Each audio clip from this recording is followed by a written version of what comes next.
அல்லேலூயா. கர்த்தராகிய கிறிஸ்து இயேசுவின் நாமத்தினாலே உங்களை யாவரும் வரவேற்கிறோம். தேவனை மகிமைப்படுத்தி கரங்களை தட்டி அவர் உயர்த்தி ஸ்தோத்திரிப்போமா. ரெகோபோத் புது வாழ்விலே அவர் புது வாழ்வு தருவதற்காக, நம்மை வாழ வைப்பதற்காக வார்த்தையை அனுப்பி அவர் சொஸ்தம் கொடுக்கிறவராய் இருக்கிறார். கரங்களை தட்டுவோமா. அவருடைய நாமத்தில் கூடி வருகிற எந்த ஸ்தானத்திலும் நான் வருவேன் என்று சொன்னவர் உண்மையுள்ளவராய் இருக்கிறார். அவர் பரிசுத்தமானவர். அவர் சொன்னால் ஆகும். அவர் கட்டளையிட நிற்கும். அவர் ஒருவரே பெரியவர், உயர்ந்தவர், உன்னதமானவர். அவருடைய நாமம் அதிசயம், அவருடைய நாமம் அற்புதம், அவருடைய நாமம் ஜீவன் விளங்கும். அவருடைய நாமத்திற்கு கரங்களை தட்டி கனத்துக்கு உரியவருக்கு மகிமை மகிமை மகிமை மகிமை. என் நாமத்தை ஏன் கேட்பாய், அது அதிசயம் என்று சொன்னவர் இந்நாள் வரைக்கும் எத்தனையோ ஆயிரமான தலைமுறைகள் கடந்து போய் கொண்டிருக்கிறது. அவரோ இருக்கிறவராகவே இருக்கிற வண்ணமாய் இருக்கிறார். அவர் அற்புதமானவர். அல்லேலூயா. அவர் நமக்கு கனத்தை கொடுத்திருக்கிறார். அவர் நமக்கு ஜீவனை கொடுத்திருக்கிறார். அவர் நமக்கு சுகத்தை கொடுத்திருக்கிறார். அவர் நமக்கு அற்புதம் செய்திருக்கிறார். அவர் நமக்காக எல்லாவற்றையும் செய்து முடித்து நமக்குள் வாசமாய் இருக்கிறார். பலமாய் கரங்களை தட்டி அல்லேலூயா. அவருடைய நாமம் ஷாலோம், சமாதானம் தருகிறவராய் இருக்கிறார். சேர்ந்து நாம் பாடப்போகிறோம். அல்லேலூயா. நம்முடைய கூடுகையே சமாதானத்தின் கூடுகை.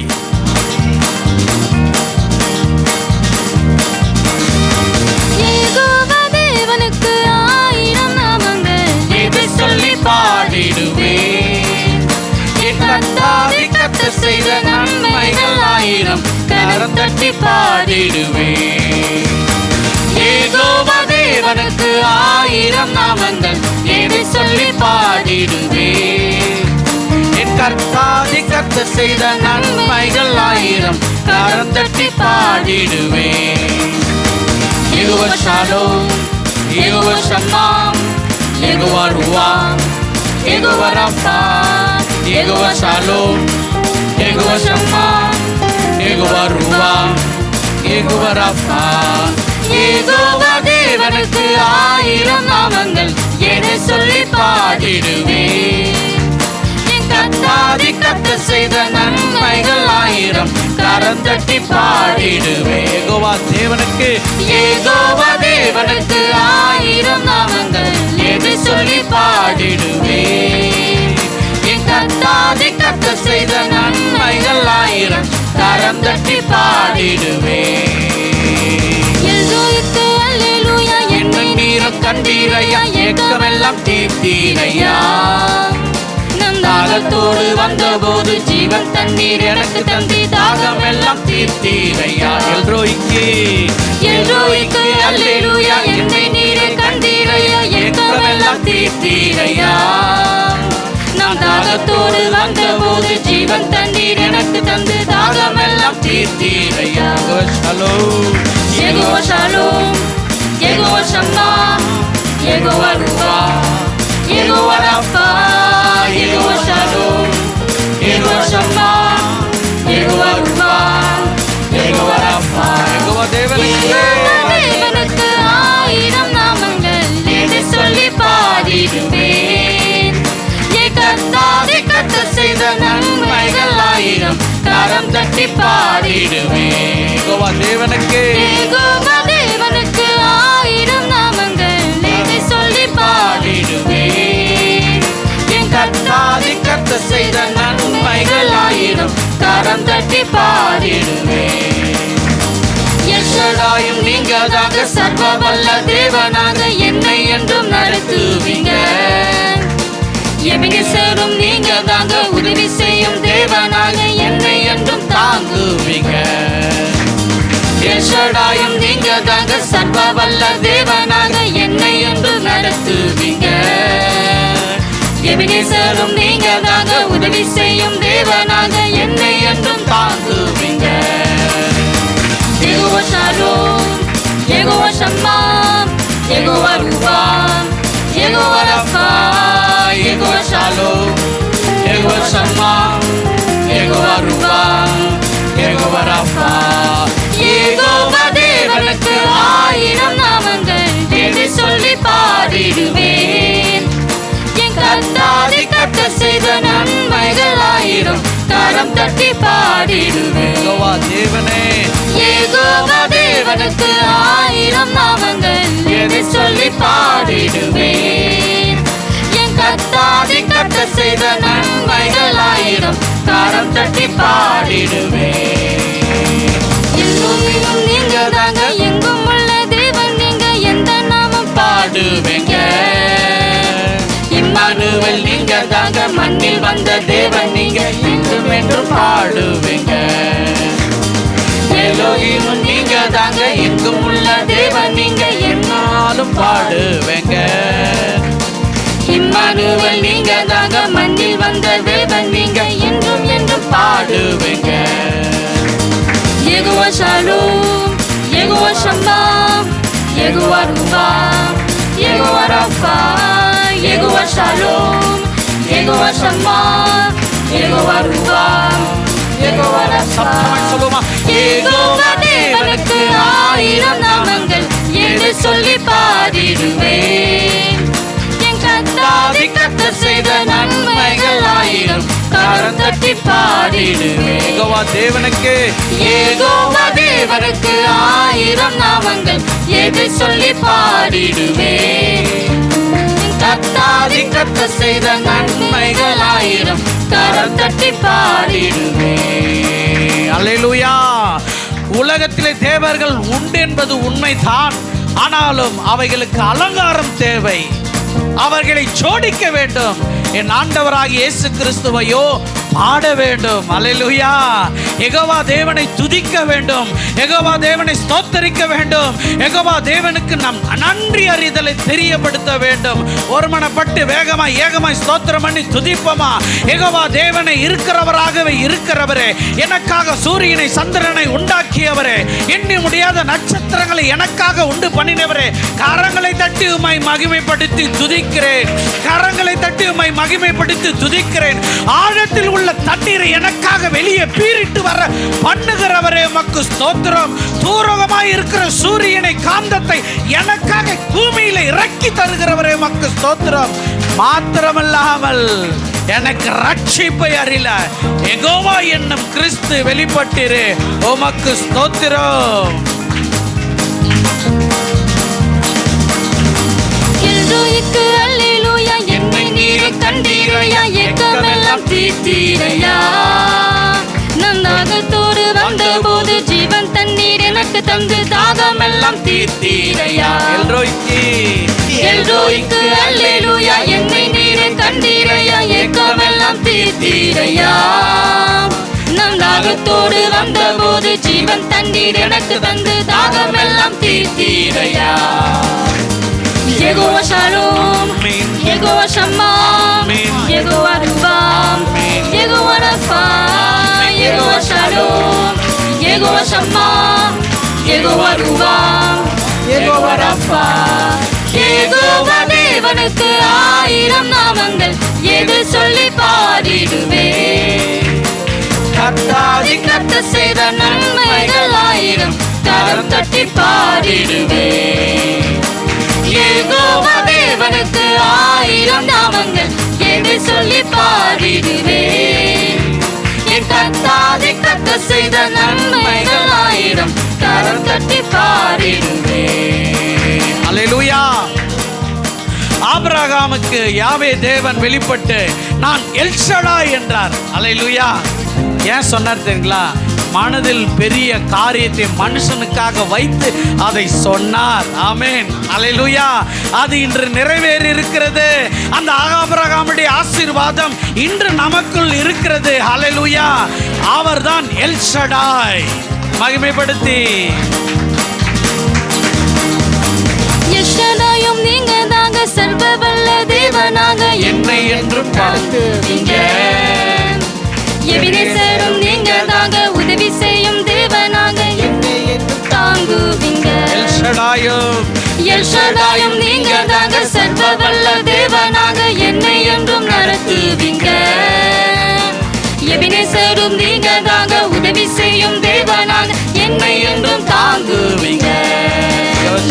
Jehovah Shalom, Jehovah Shammah, Jehovah ரூபா, Jehovah Rapha, Jehovah Shalom, Jehovah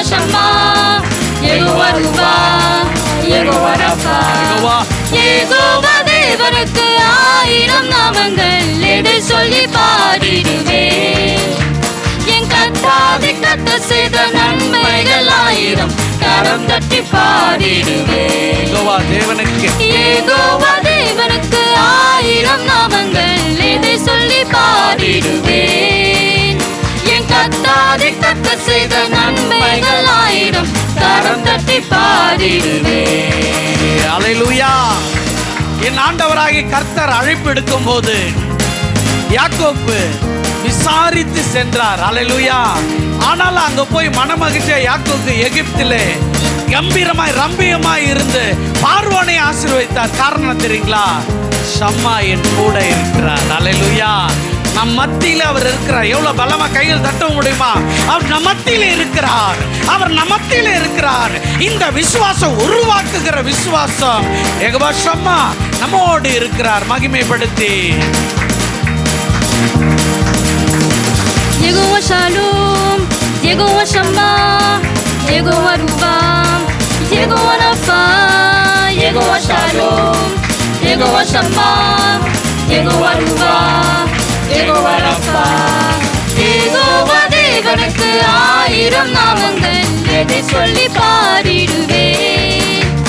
என் கர்த்தாவே கர்த்தர் செய்த நன்மைகள் ஆயிரம் கரம் தட்டி பாடிடுவேன். யெகோவா தேவனுக்கு யெகோவா தேவனுக்கு ஆயிரம் நாமங்கள் எதை சொல்லி பாடிடுவேன். என் கர்த்தாவே கர்த்தர் செய்த நன்மைகள் ஆயிரம் கரம் தட்டி பாடிடுவேன். எல்லோகிம் நீங்க தாங்க, எல்லோரும் நீங்க தாங்க, எங்கும் உள்ள தேவன் நீங்க, எந்த நாமம் எல்லாம் வல்லவரே. பாடுவீங்க. இம்மானுவேல் நீங்க தாங்க, மண்ணில் வந்த தேவன் நீங்க, என்றும் என்றும் பாடுவீங்க. எல்லோகிம் எல்லோரும் நீங்க தாங்க, எங்கும் உள்ள தேவன் நீங்க, எந்த நாளும் பாடுவீங்க. இம்மானுவேல் நீங்க தாங்க, மண்ணில் வந்த தேவன் நீங்க, என்றும் என்றும் பாடுவீங்க.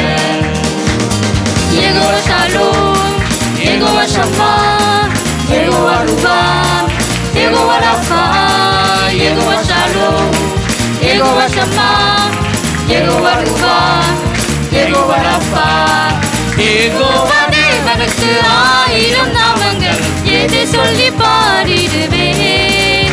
என் கர்த்தாவே கர்த்தர் செய்த நன்மைகள் ஆயிரம் கரம் தட்டி பாடிடுவேன். யெகோவா தேவனுக்கு யெகோவா தேவனுக்கு ஆயிரம் நாமங்கள் எதை சொல்லி பாடிடுவேன். என் கர்த்தாவே கர்த்தர் செய்த நன்மைகள் ஆயிரம் கரம் தட்டி பாடிடுவேன். கையில தட்டி பாடுவோமா? யெகோவா தேவனுக்கு ஆயிரம் நாமங்கள் எதை சொல்லி பாடிடுவேன். கர்த்தாவே கர்த்தர் செய்த நன்மைகள் ஆயிரம் கரம் தட்டி பாடிடுவேன். அப்படி துதிப்போமா? ஸ்தோத்திரம் ஆண்டவரே, எங்களோடு கூட இருந்து பெரிய காரியங்களை செய்கிறீரே, எங்களோடு கூட இருந்து நீர் மகிமைப்படுகிறீரே. பிள்ளைகளை சுமப்பது போல சுமக்கிறவரே, பிள்ளைகளுக்கு ஊட்டுவது போல ஊட்டுகிறவரே, பிள்ளைகளை ஆதரிப்பது போல ஆதரிக்கிறவரே, பிள்ளைகளோடு பேசுவது போல பேசுகிறவரே, பிள்ளைகளா எங்களை நடத்துகிறவரே, எங்கள் தேவைகள் இன்னதென்று அறிந்தவரே, எங்கள் நாவில் சொல் பிறவதற்கு முன்பாக அவைகளுடைய தோரணைகளையும் காரணங்களையும் அறிந்தவராய், நாங்கள் நினைப்பதற்கும் ஜெபிப்பதற்கும் மிகவும் அதிகமாய் எங்களுக்குள்ளாக கிரியை செய்கிறவரே.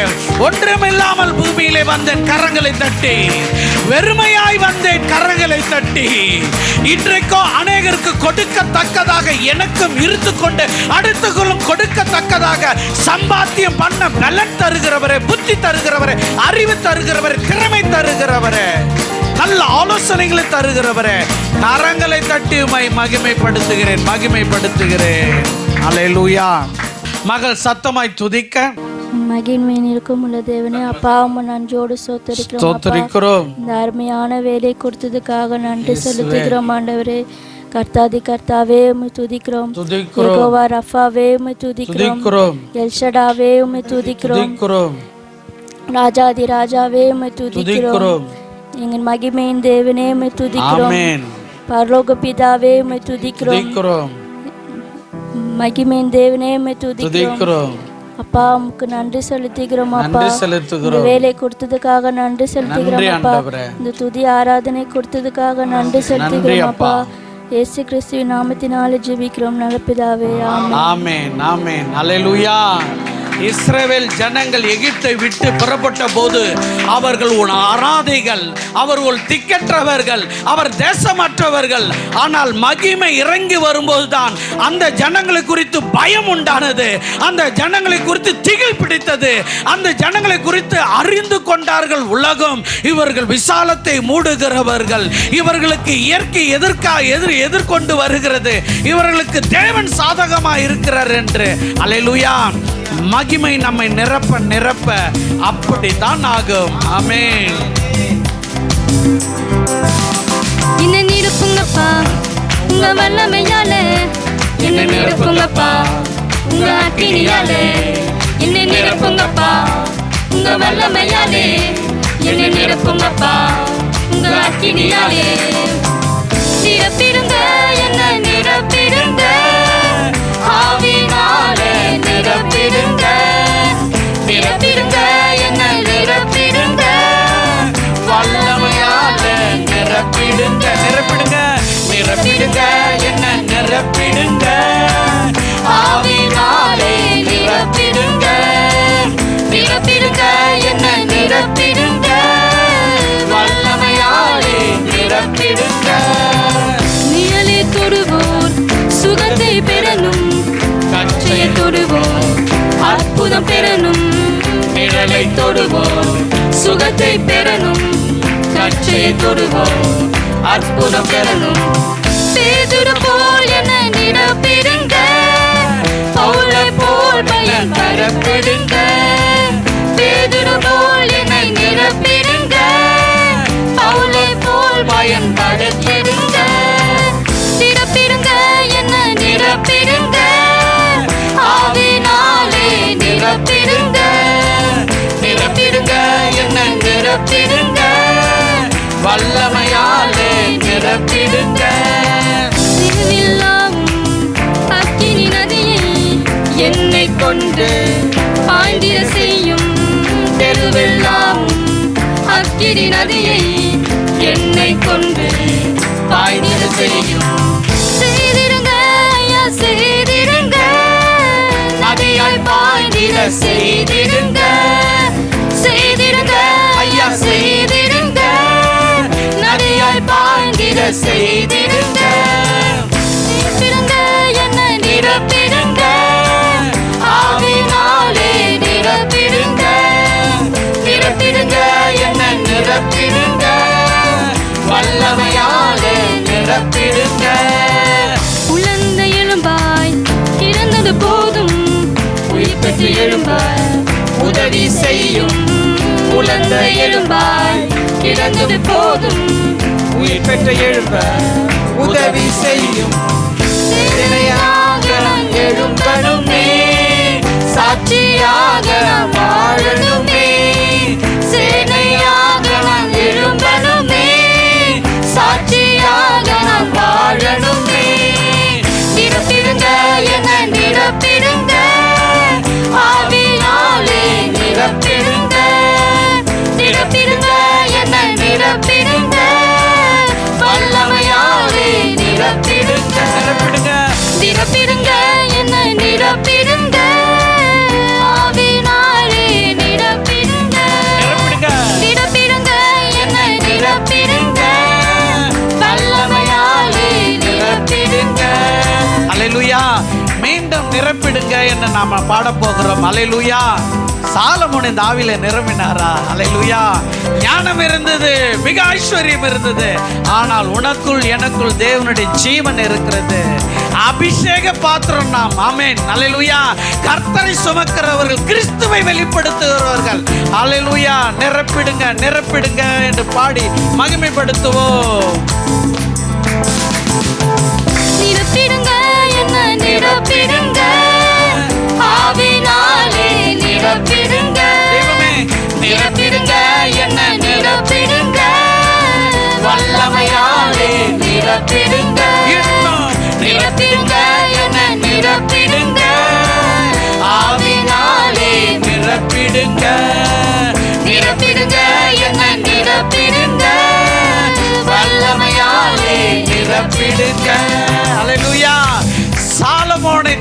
ஏராளமான ஜனங்கள், ராஜ்யங்கள் வந்தது. நம்மை தேடி வியாதிஸ்தர்கள் வருவார்கள், நம்மை தேடி நோயாளிகள் வருவார்கள், நம்மை தேடி பேய் பிடித்தவர்கள் வருவார்கள். காரணம், தெய்வீக வல்லமை நம்மிலிருந்து புறப்படுகிறது. ஆகவே நிரப்புங்கப்பா உங்க அன்பினால், உங்க ஜீவனால், உங்க வல்லமையினால என்று பாடி மகிமைப்படுத்தி அவரை ஸ்தோத்திரம் பண்ணுவோமா? என்னை நிரப்புங்கப்பா உங்க வல்லமையாலே, என்னை நிரப்புங்கப்பா உங்க அக்கினியாலே, என்னை நிரப்புங்கப்பா உங்க வல்லமையாலே, என்னை நிரப்புங்கப்பா உங்க அக்கினியாலே. நிரப்பிடுங்க, நிரப்பிடுங்க, என்னை நிரப்பிடுங்க, ஆவியினாலே நிரப்பிடுங்க, இன்னும் நிரப்பிடுங்க, என்னை நிரப்பிடுங்க, வல்லமையாலே ஆவியான தேவனை நிரப்புங்கப்பா. நிரப்பிடுங்க, என்னை நிரப்பிடுங்க, ஆவினாலே நிரப்பிடுங்க, நிரப்பிடுங்க, என்னை நிரப்பிடுங்க, வல்லமையாலே நிரப்பிடுங்க. திருவில்லாம் அக்கினி நதியை என்னை கொண்டு பாய்ந்திட செய்யும், திருவெல்லாமும் அக்கினி நதியை என்னை கொண்டு பாய்ந்திட செய்யும். செய்திடுங்க ஐயா, செய்திடுங்க, நதியால் பாய்ந்திட செய்திடுங்க, செய்திடுங்க ஐயா, செய்திடுங்க, நதியால் பாய்ந்திட செய்திடுங்க. நிரப்பிடுங்க, நிரப்பிடுங்க, என்ன நிரப்பிடுங்க, ஆவியினாலே நிரப்பிடுங்க, ஏசப்பா. நிரப்பிடுங்க, என்ன நிரப்பிடுங்க, வல்லமையாலே இந்த ஓங்கி கைகளை கட்டி நிரப்பிடுங்க.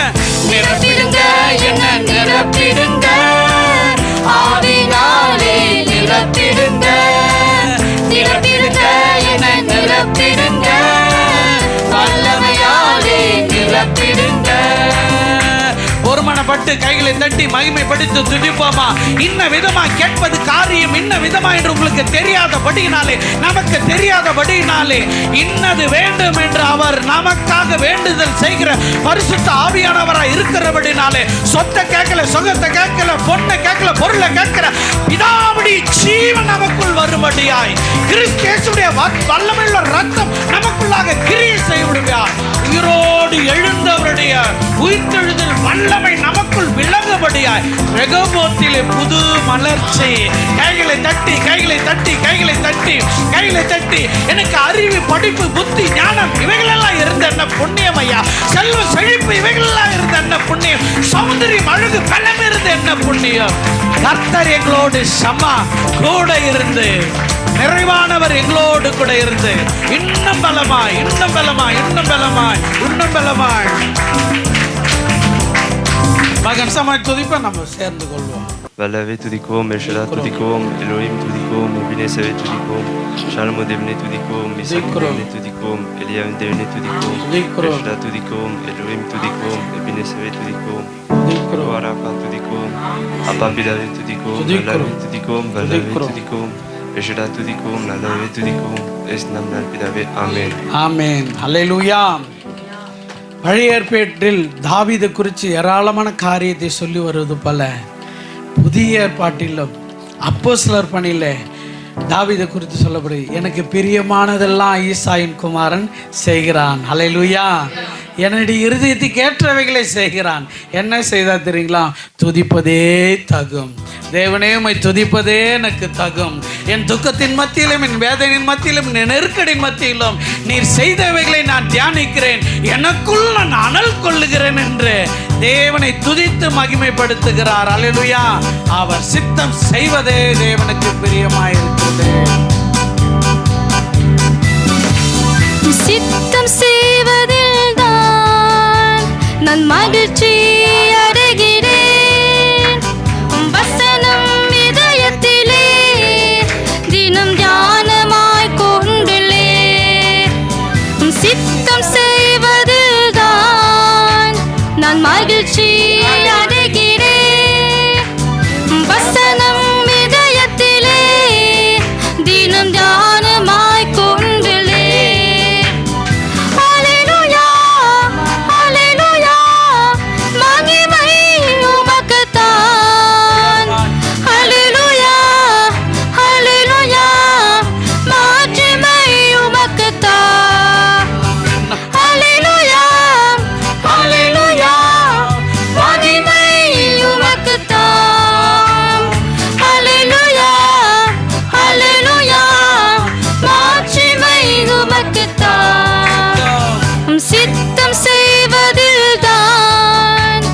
நான் மகிழ்ச்சி அடைகிறேன்.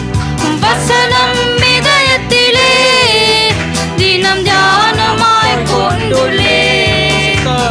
சித்தம் செய்வதில்தான் நான் மகிழ்ச்சி அடைகிறேன்.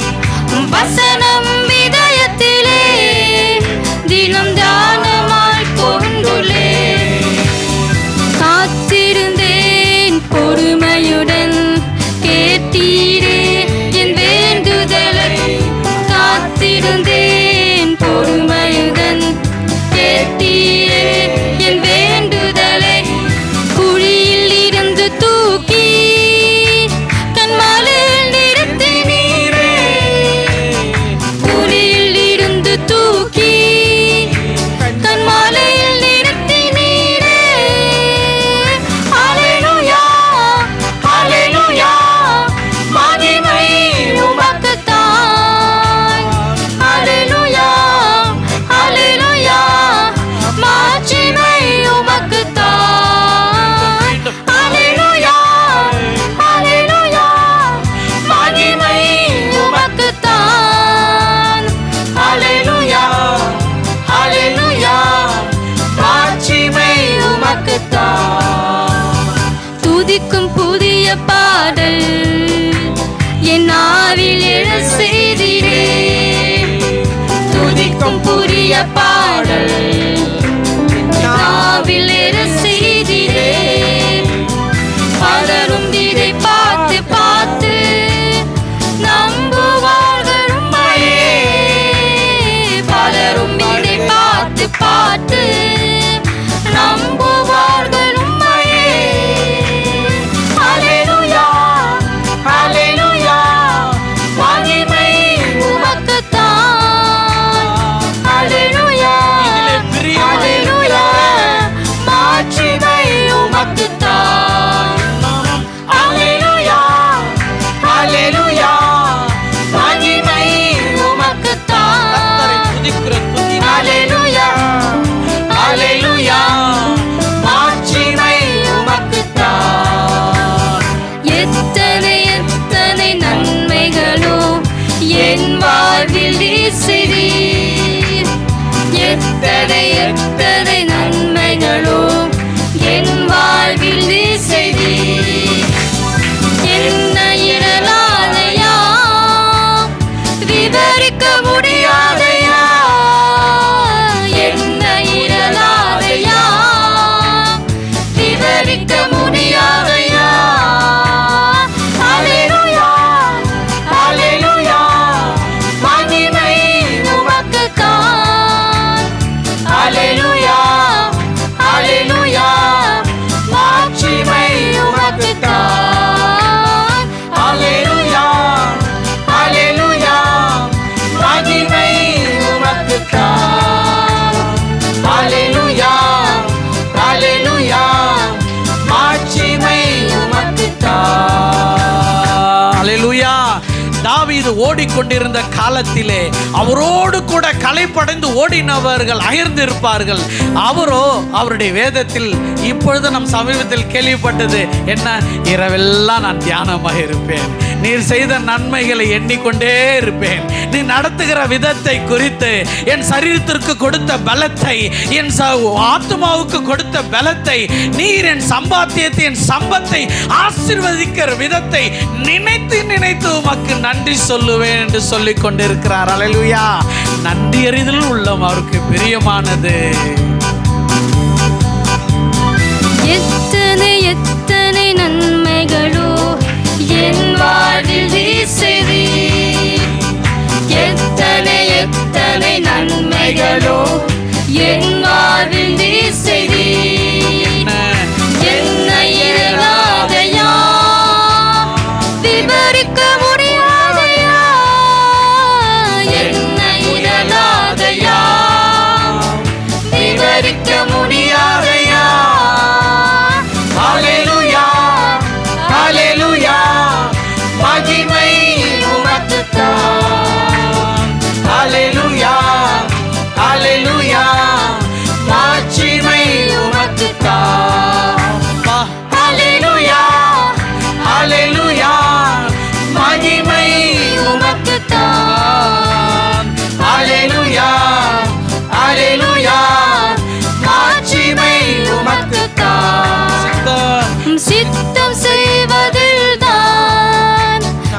மகிழ்ச்சி அடைகிறேன்.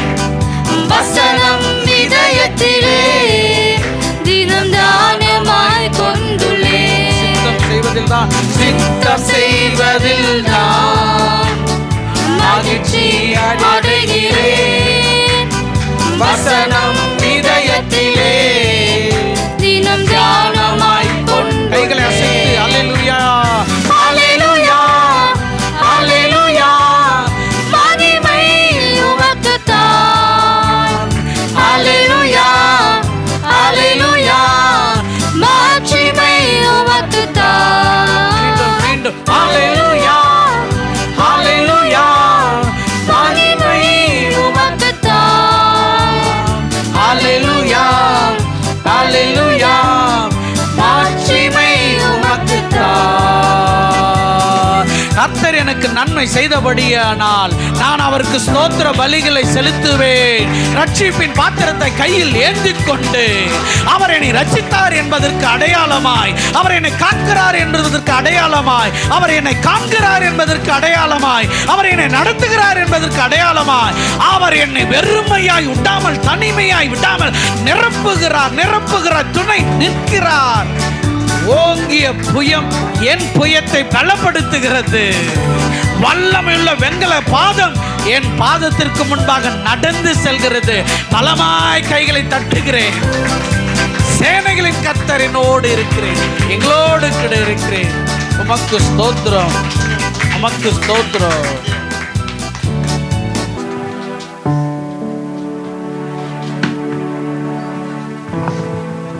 ஸ்தோத்திரம் ஸ்தோத்திரம். கரங்களை தட்டி கரங்களை தட்டி கரங்களை தட்டி தேவனுடைய மகிமையான அந்த பிரசன்னம் இருக்கிறது. அல்லேலூயா. எல்லோருமே கரங்களை தட்டி கரங்களை தட்டி கரங்களை தட்டி தேவனுடைய நாமத்தை மகிமைப்படுத்துங்களேன். தேவனுடைய பிரசன்னத்தினால நிரப்பப்பட்டு இருக்கிறோம். நிரப்பப்பட்டவர்களாக அப்பா உம்முடைய சமூகத்தில் நாங்கள் கூடி வரும்பொழுதெல்லாம் நீர் எங்களை நிரப்புகிறத நாங்கள் உணர்ந்து இருக்கிறோம். ஆண்டவரே உம்முடைய சமூகத்தில் வந்து ஆண்டவரே நாங்கள் உம்மை நோக்கி பார்க்கும் பொழுதெல்லாம் ஏன் சோர்ந்து போயிட்டீங்களா? கரங்களை தட்டுங்க உற்சாகமாய். தேவனுடைய மகிமையான அந்த பிரசனம், அந்த நிறைவான ஆவியானவர் வரும் பொழுது, நிறைவான ஆவியானவர் வரும் பொழுது, நிறைவான ஆவியானவர் வரும் பொழுது அல்லேலூயா நம்முடைய வாழ்க்கையில் இருக்கிற குறைவுகள் எல்லாம் நீங்கி போகும். ஆமென் சொல்லுங்க. தரித்திரங்கள் எல்லாம் நீங்கி போகும். பலவீனங்கள் எல்லாம் நீங்கி போகும். விசுவாசிக்கிறவங்க ஆமென் சொல்லி கத்துங்களேன். நம்மளுடைய மகிமை பரிசுத்த ஆவியானவர், நம்முடைய பலன் பரிசுத்த ஆவியானவர், அந்த நிறைவான ஆவியானவர் வரும் பொழுது அவர் வந்தால் போதும் நம்முடைய வாழ்க்கையில இருக்கிற எல்லா சூழ்நிலைகளையும் மாறும். அவரை நோக்கி பார்த்து அந்த நிறைவான ஆவியானவர் நமது மத்தியில் இறங்கி வரும்படிக்காக நாங்கள் ஜெபிக்கிறோம்.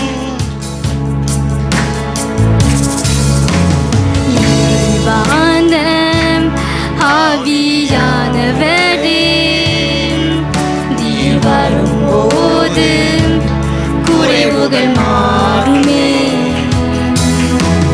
நிறைவான ஆவியானவரே நீர் வரும்போது குறைவுகள் மாறுமே. நீ வந்தால் சூரிலை மாறுமே. முடியாததும் சாட்சியமாகுமே. நீ வந்தால் சூழ்நிலை மாறுமே. முடியாததும் சாட்சியமாகுமே. திரவே நீ வாருமே. திரவே நீர் வேண்டுமே. திரவே நீர் போதுமே. ஆவியானவரே திரவே நீ வாருமே. திரவே நீர் வேண்டுமே. திரவே நீர் போதுமே. ஆவியானவரே தினம் வயல்வெளியாகுமே. பாழானது பயனிலமாகுமே. சொல்லுவோம். வனாந்திரம் வயல்வெளியாகுமே. பாழானது பயனிலமாகுமே. அவரை பார்த்து சொல்லுவோம். நீ வந்தால்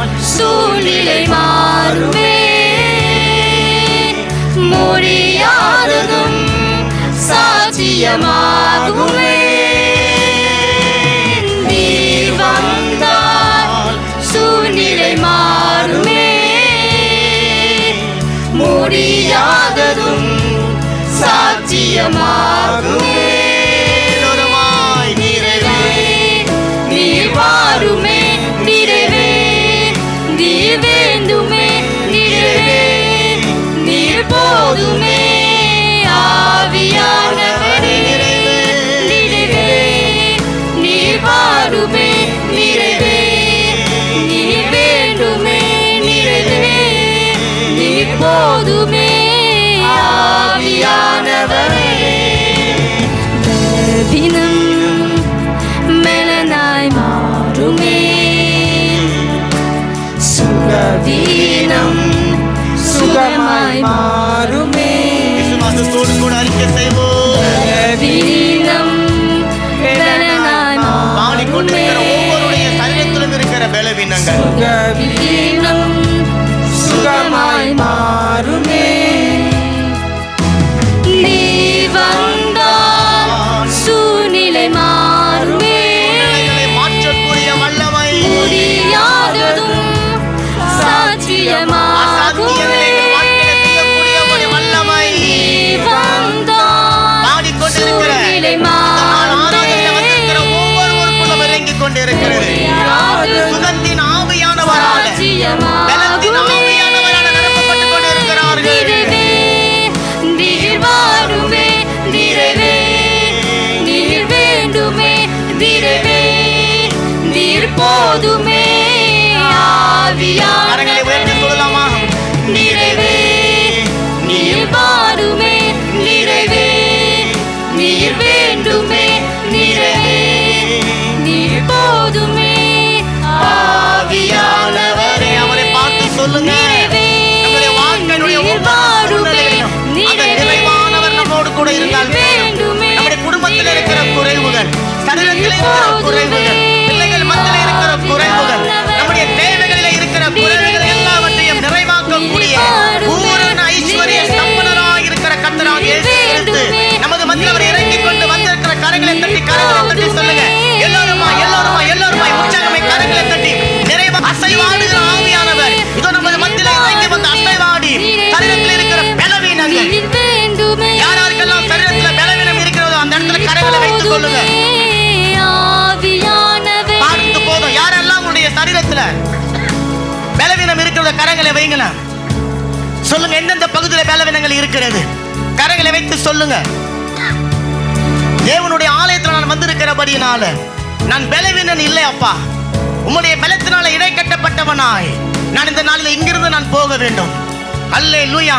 கர்த்தராகிய இயேசு கிறிஸ்து ஒரு ஆட்டுக்குட்டியை போல் அடிக்கப்பட்டார். ஆனால் உயிர் தெழுந்த போது அவர் ஆட்டுக்குட்டியாக அல்ல, ஒரு சிங்கமாக, யூத கோத்திரத்து சிங்கமாக அவர் உயிர் தெழுந்ததை போல வந்தவர்கள் யாரெல்லாம் பலவீனத்தோடு வந்திருந்தாலும் இங்கிருந்து போகும்போது பலத்தினால இடை கட்டப்பட்டவர்கள கரங்களை தட்டி சொல்லுங்க. அறிக்கை செய்யுங்க. பலத்தினால இடை கட்டப்பட்டவர்களாக இங்கிருந்து செல்லுகிறதற்காக நன்றி நன்றி நன்றி அப்பா. நன்றி செலுத்துகிறோம். துதிகள், கனங்கள், மகிமைகள், புகழ்ச்சிகள் கர்த்தராகிய இயேசு கிறிஸ்துவின் நாமத்தில் எடுக்கிறோம். ஜீவனும் வல்லமையும் உள்ள நல்ல பரலோக பிதாவே. ஆமேன், ஆமேன், ஆமேன்.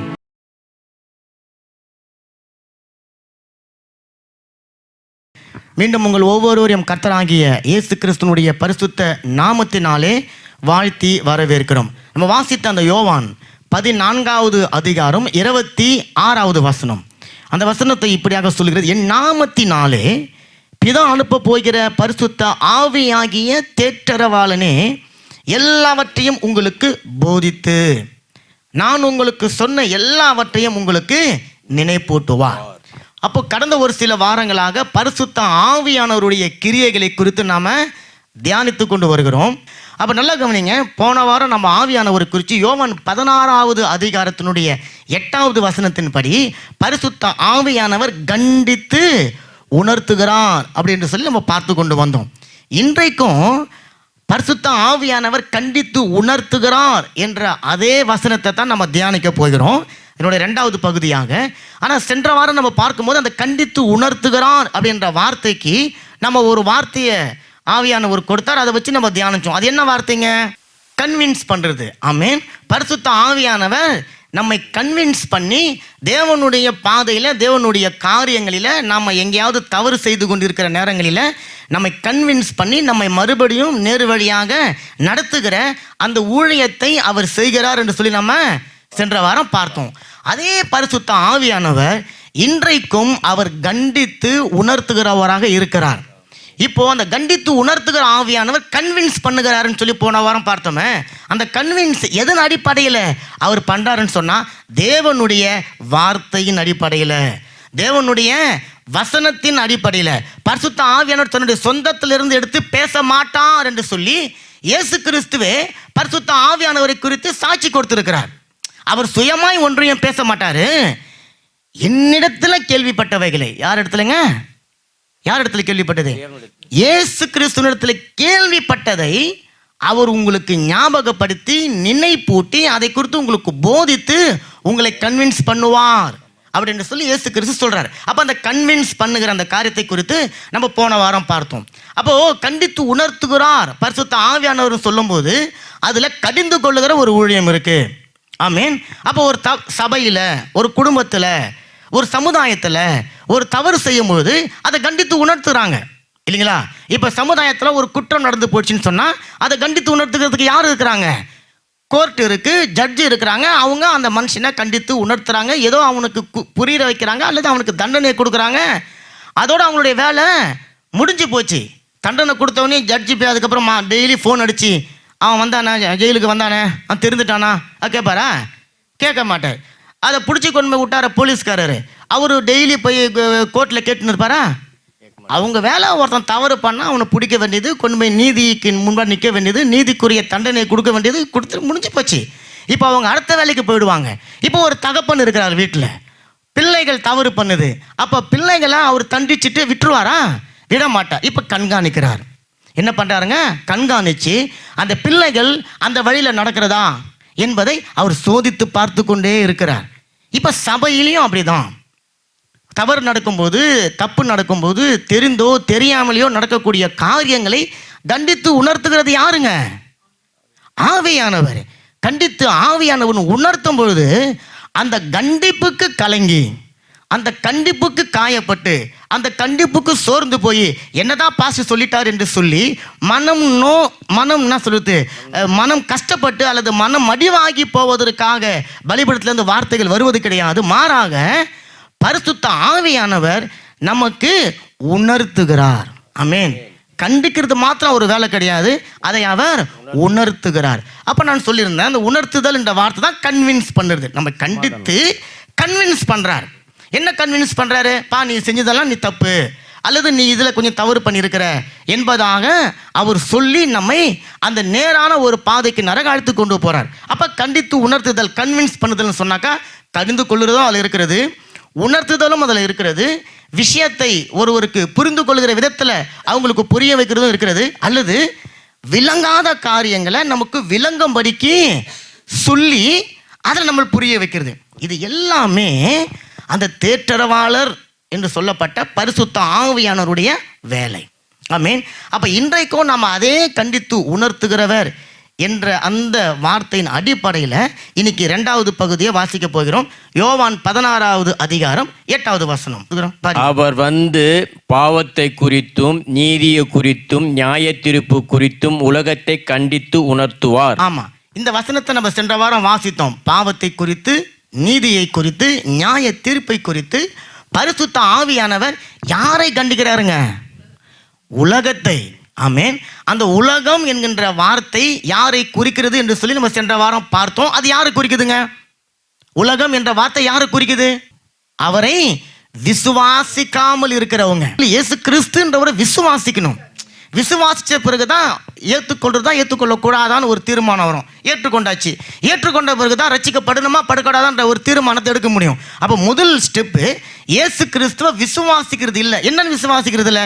என்னுடைய பாவங்களுக்காக கல்வாரி சிலுவையில் அவர் மரித்தாரு, மரித்து எனக்காக உயிர்த்தாரு, உயிர்த்து பரலோகம் போயிருக்காரு, பரலோகம் போயிட்டு அவர் எனக்காக வரப்போறாரு என்கின்றத ஒரு மனுஷன் விசுவாசிக்காமல் இருக்கிறான். அந்த விசுவாசிக்காமல் இருக்கிற கூட்டத்தை தான் இங்கே இயேசு கிறிஸ்து சொல்றாரு, உலகத்தை குறித்து அப்படின்னு சொல்கிறார். அப்போ அந்த உலகத்தில் இருக்கிறவங்க தேவனை விசுவாசிக்காமல் இருக்கிறவங்க இல்லைங்களா? இப்போ அந்த காரியத்தில் முதல் காரியம் பார்த்தோம், பாவத்தை குறித்துன்னு சொல்லி பாதி நம்ம பார்க்க ஆரம்பித்தோம். அப்போ வசனம் சொல்லுது பாருங்க, 9வது வசனம் வாசிங்க. அதே யோவான் 16:9.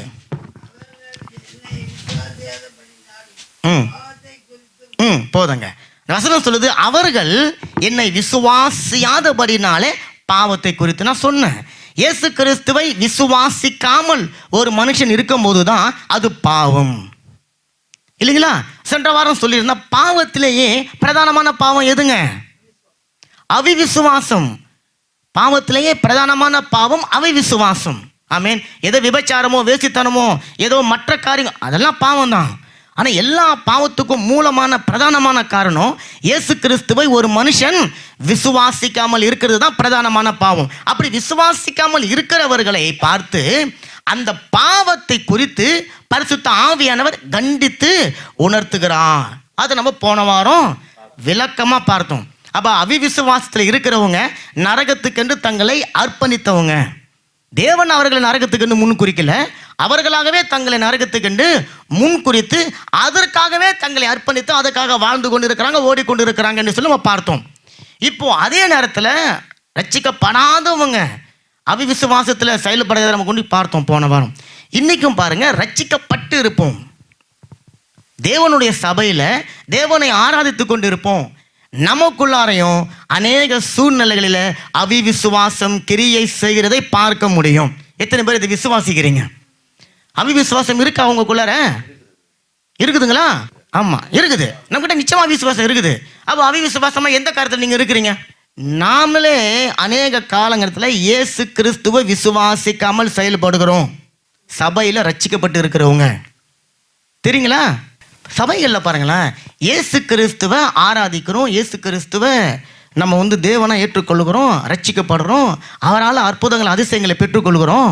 ஆனால் எனக்கு ஒரு வியாதின்னு வந்த மாத்திரத்தில் நான் புலம்புறேன்னு சொன்னால் நான் யாரை விசுவாசிக்கல? இன்னும் நான் உள்பட திடீர்னு ஒரு சூழ்நிலை நமக்கு விரோதமாக எழும்பிருச்சுங்க. நம்ம என்ன பண்ணிடணும்? உடனே கர்த்தர் சூழ்நிலையை கொடுத்தார், கர்த்தர் எடுத்து போட்டார்னு சொல்லி யோபு போல பேசி நிற்போமா? இல்லை. உடனே அந்த சூழ்நிலைக்கு நம்ம கைதியாக மாறிடுறோம். நம்ம அந்த சூழ்நிலையில் விழுந்து போயிடும். என்ன ஆண்டவரே, ஒரு மகனுடைய சூழ்நிலைகளை பார்க்குறோம், சில நேரங்களில் மகளுடைய சூழ்நிலையை பார்க்குறோம், திருமணம் ஆகாத மகனை பார்க்குறோம், மகளை பார்க்குறோம். திடீர்னு ஏதோ ஒரு பலவீனம் வந்தது, ஒரு வியாதி வந்தது, ஒரு நோய் வந்துடுது, அல்லது ஒரு கடன் பிரச்சனை வந்துடுது, அல்லது ஏதோ ஒரு பாவத்தில் விழுந்துட்டீங்கப்பா, உடனே சோர்ந்து போகிறவங்க எத்தனை பேர்? அதுக்காக பாவம் செய்யுங்க நான் சொல்லவே இல்லை. ஒரு பாவத்தில் விழுந்துட்டோம், ஒரு பாவம் செஞ்சிட்டோம். பாவம்னா யாரும் விபச்சாரம் பண்ண போகிறது கிடையாது, நல்லா தெரிஞ்சுக்கோங்க. ஏதோ ஒரு பாவம் செஞ்சிட்டோம். இப்போது அந்த பாவத்தை இயேசு கிறிஸ்து மன்னிச்சு கிருபையாக என்னை மீட்டு அவருடைய அபிஷேகத்தால் நிரப்பியிருக்கிறார் என்கிறத நான் விசுவாசிக்காமல் போகும் பொழுது அவிவிசுவாசத்துக்குள்ளே நான் வந்துடுறேன். அவிவிசுவாசம் எனக்குள்ளே வரும்பொழுது நான் தேவனை விட்டு கொஞ்சம் கொஞ்சமாக பின்வாங்கின்னு போயிடுறேன். இப்போ துதிக்க முடியாமல் இருக்கிறோம். ஏன் துதிக்க முடியாமல் இருக்கிறோம்? அல்லது பாட முடியாமல் இருக்கிறோம். ஏன் பாட முடியாமல் இருக்கிறோம்? அல்லது சபைக்கு வர முடியாமல் இருக்கிறோம். ஏன் சபைக்கு வர முடியாமல் இருக்கிறோம்? அல்லது தேவனுக்கு கொடுக்க முடியாமல் இருக்கிறோம். ஏன் கொடுக்க முடியாமல் இருக்கிறோம்? இது எல்லாமே நான் என்ன டிபெண்ட் பண்ணி வாழுறேன், என்ன சார்ந்து வாழுறேன். நான் தேவனை சார்ந்து வாழும் போது தான் இல்லை இது தேவனுக்காக செய்கிறேன். கர்த்தர் சொல்கிறீங்க, எதை செய்தாலும் மனுஷனுக்கென்று செய்யுங்கள், கணவனுக்கென்று செய்யுங்கள், மாமையார் மருமகளுக்கென்று செய்யுங்கள் அப்படின்னு பைபிள் சொல்லியிருந்தா நான் யாரை சார்ந்து வாழணும்? மனுஷனை சார்ந்து வாழணும். ஆண்டவர் சொல்ல, நீங்கள் எதை செய்தாலும் அதை கர்த்தருக்கென்றே செய்யுங்கள். ஆமேன். அப்போ ஒருத்தவங்க பாடுறீங்க, யாருக்காக பாடுறீங்க? ஒருத்தவங்க பியானோ போடுறாங்க, யாருக்காக போடுறாங்க? ஒருத்தவங்க இங்கெல்லாம் செய்கிறாங்க, யாருக்காக செய்கிறாங்க அப்படின்னு சொன்னால் தேவனுக்காக செய்கிறோம். அப்போ அதை செய்ய முடியாமல் போகும்போது அவிவிசுவாசத்துக்குள்ள நான் விழுந்து போகிறேன். அப்போ நான் ரட்சிக்கப்பட்டு தான் இருக்கிறேன், சபையில் தான் இருக்கிறேன், தேவனுடைய வார்த்தைகளை கேட்டுக்கொண்டு தான் இருக்கிறேன். ஆனால் என்னால் தேவனுக்கு கரம் நீட்ட முடியலன்னு சொன்னால் நான் கையில் வச்சுருங்கிறத பார்த்துன்னு இருக்கிறேன், பேங்க்கில் இருக்கிறதா பார்த்துன்னு இருக்கிறேன், மாதம் வர சம்பளத்தால் பார்த்து கொண்டு இருக்கிறேன். அப்போ அவிவிசுவாசம் தானுங்களா அதுவும்? அப்போ அதைத்தான் சபையில் இருந்தாலும் நம்ம அவிவிசுவாசத்தில் விழுந்து கொண்டு இருக்கிற அந்த சூழ்நிலைகளில் விசுவாசத்தில் குறைந்து கொண்டு தடுமாறி நம்மளும் அந்த படுகுழியில் இறங்கி கொண்டு இருக்கிற நேரத்தில் பரிசுத்த ஆவியானவர் நமக்குள்ள விசுவாச வார்த்தைகளை சொல்லி நம்மை பலப்படுத்தி நம்மை உற்சாகப்படுத்தி நம்மை மறுபடியும் தூக்கி எடுத்து நம்ம இழந்து போன அந்த ஸ்தானத்தில் நிற்க வைக்கிற பிரதான வேலையை அவர் செய்கிறார். கரங்களை தட்டி நன்றி செலுத்துங்க. பரிசுத்த ஆவியானவர் மாத்திரம் இன்றைக்கு பூமியில நம்மோடு கூட இல்லைன்னு சொன்னா நாம் அத்தனை பேரும் விசுவாசத்துல விழுந்து விழுந்து விழுந்து என்றைக்கும் அவிவிசுவாசத்துல வாழ்ந்து கொண்டிருக்கல நம்ம இருந்து கொண்டு இருப்போம். எத்தனை அவிவிசுவாசமான காரியங்கள் உங்களை வந்து தாக்குது பாருங்க. காலையில எழுந்த உடனே, காலையில எழுந்து நைட்டு தூங்க போற வரைக்கும் எவ்வளவு அவிவிசுவாசமான காரியங்கள் உங்களை சூழ்ந்து வந்து கொண்டு இருக்குது பாருங்களேன். நீங்க டிவியை திறங்க, நீங்க பேப்பரை பாருங்க, நீங்க அக்கம் பக்கத்து வீட்டில் போய் வாயை கொடுத்து பேசி பாருங்க, யாருடைய வாயிலிருந்தும் ஒரு விசுவாசமான வார்த்தைகள் வராது. உங்களை மனமடி வாக்கி உங்களை விசுவாசத்தில் விழுந்து போக செய்யக்கூடிய வார்த்தைகளை பேசுவதற்காகத்தான் உலகம் வாய்களை திறந்து வைத்துக் கொண்டு இருக்கிறது. ஆனால் நான் ரட்சிக்கப்பட்டு தான் இருப்பேன். நான் தேவ சபையில் வந்து தேவனை ஆராதித்து கொண்டு தான் இருக்கிறேன். பேசுகிறேன், நானும் என்னையும் சேர்த்து தான் சொல்கிறேன். அவிவிசுவாசமான சூழ்நிலைகளில் நாம் விழுந்து போகாதபடிக்கு பரிசுத்த ஆவியானவர் நம்மை தூக்கி எடுக்கிறவராக இருக்கிறார். அல்லேலூயா. நம்ம ஒரு பிரச்சனைகள் மத்தியில் நடந்து கொண்டு போய் கொண்டிருக்கும் பொழுது, ஒரு சூழ்நிலையில் நம்ம விழுந்து கொண்டு போயிருக்கும் போது அவிவிசுவாசமான சிந்தனைகள் நமக்குள்ளே வரும்போது ஆவியானவர் சரி போனா பார்த்து, சின்ன பிள்ளைங்க அப்படி தான் இருக்கும், போக போக நல்லா போயிடும் என்று சொல்லி விட மாட்டார். அவிவிசுவாசம் என்பது காலில் ஏற்பட்ட காயம்.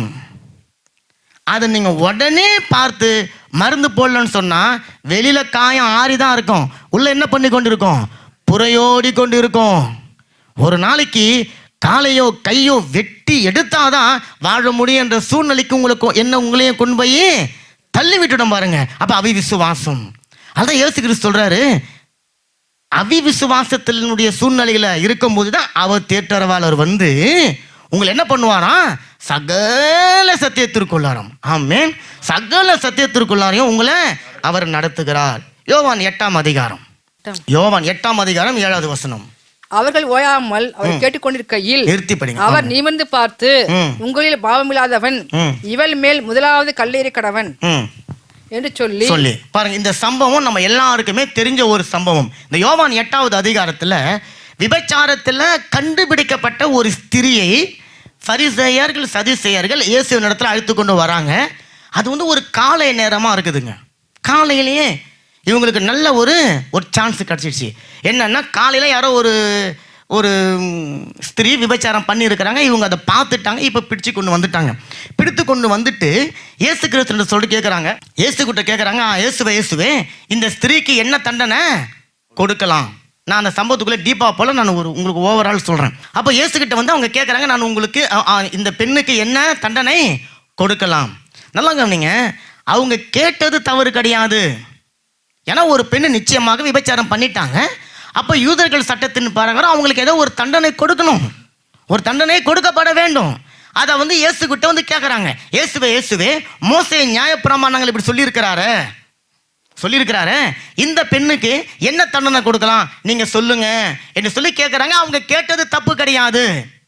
ஆனால் அவங்க கேட்கிற விதம் தவறு, அவங்க கேட்ட நோக்கம் தவறு. என்ன? அதுக்கு முதல் வசனம் படிங்க, 6வது வசனம். அவர் மேல் குற்றம் சுமத்துவதற்கான காரணம் உண்டாகும் பொருட்டு அவரை சோதிக்கும்படி இப்படி சொன்னார்கள். போதும், நல்லா கவனிங்க. இவங்க வந்து அந்த ஸ்திரீக்கு தண்டனை கொடுக்கணும் என்பது இவங்க நோக்கம் கிடையாது. அந்த ஸ்திரீ ஒரு பாவம் செஞ்சிட்டா, இப்போ அந்த பாவத்திலிருந்து இயேசுவே இவளை எப்படியாவது நீங்கள் மீட்டுக்கொள்வதற்கு ஒரு வழியை சொல்லுங்க, அது நோக்கம் கிடையாது. அவங்களுடைய நோக்கம் என்னன்னா, இயேசுவை பழி வாங்கணும், அவர் குற்றவாளி, குற்றம் செய்தவர், அவர் பாவம் செய்தவர் என்பதை நாங்கள் நிரூபிக்கணும், அதுக்காக நான் இயேசு கிறிஸ்துவை சோதிக்க போறேன் என்ற ஒரு நோக்கத்தோடு அவங்க வந்து இயேசுகிட்ட இந்த கேள்வியை கேட்குறாங்க.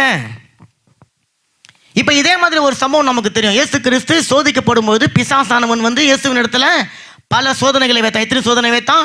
3 வகையான சோதனைகளை வைத்தான். இயேசு கிறிஸ்து அவன் சொன்ன வார்த்தையிலிருந்தே வசனத்தை எடுத்து அவனுக்கு பதில் கொடுத்து அவனை அங்கே ஜெயிச்சாரு. இப்போ பிசாசு வேற ரூபத்தில் வந்திருக்கிறான். வந்து இயேசு கிறிஸ்துவை அவர் வந்து தேவன் அல்ல, அவரை எப்படியோ குற்றப்படுத்தி குறை சொல்லி அவரை வந்து நம்ம மற்றவர்களுக்கு முன்பாக அவமானப்படுத்திடணும் என்ற நோக்கத்தோடு இந்த கேள்வியை கேட்குறாங்க. அநேகர் பாருங்க, அநேக சபைகளில் இந்த பாவம் நடந்து கொண்டிருக்கிறது. ஒரு கேள்வி உங்களுக்கு தெரியலன்னு சொன்னா அந்த கேள்விக்கான பதிலை எங்கேருந்து எடுக்க முடியும்? எங்கேருந்து எடுக்க முடியும்?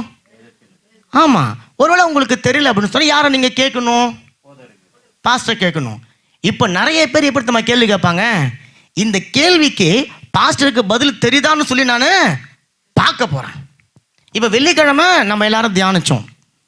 அப்போ ஒரு வசனத்தை வாசிக்கும் பொழுது 133 சங்கீதத்தை வாசிக்கும் பொழுது உங்களுக்கு நிறைய கேள்வி வந்தது. அதில் நீங்கள் என்னை யாரும் குற்றப்படுத்துகிற நோக்கத்தோடு அந்த கேள்வி நீங்கள் கேட்கல, நீங்கள் தெரிந்து கொள்ளுகின்ற நோக்கத்தோடு கேட்குறீங்க. ஆனால் நிறைய சபைகளில் நிறைய விசுவாசிகளுடைய பிரச்சனை என்ன தெரியுங்களா? கேட்குற கேள்வி அவங்க பதில் தெரிந்து கொள்ள வேண்டிய நோக்கத்துக்காக கேட்க மாட்டாங்க. ஏதோ இவரை நம்ம கேட்கணும், அல்லது இவருக்கு பதில் தெரியுதான்னு சொல்லி பார்ப்போம், அல்லது அவர்களுக்கு பதில் தெரியும்.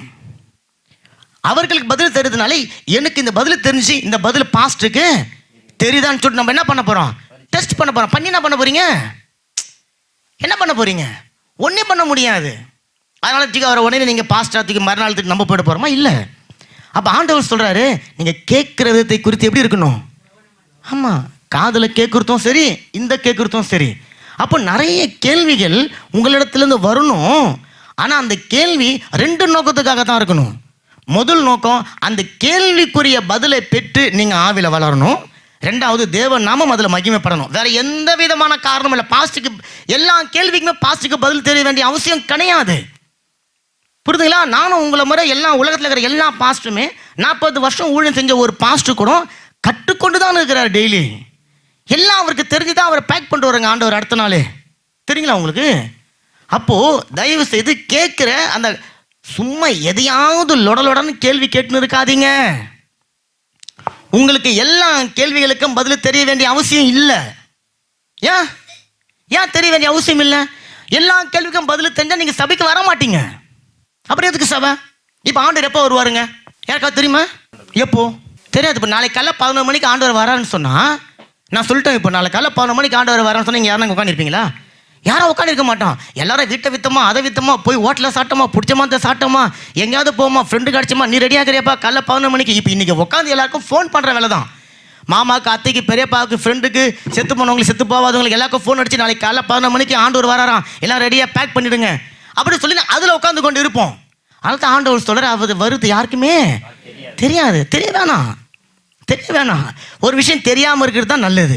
ரொம்ப ஞானம் என்னன்னா, நான் எப்படியாவது இந்த கேள்வி கேட்டு தெரிஞ்சுக்கின்னு சும்மா இருக்க போகிறேன். நீ சும்மா இருக்கிறதுக்கு எதுக்கு இந்த கேள்விக்கான பதில்? இப்போ இதை பரிசேயன் சதுசேயன் செய்கிறான்.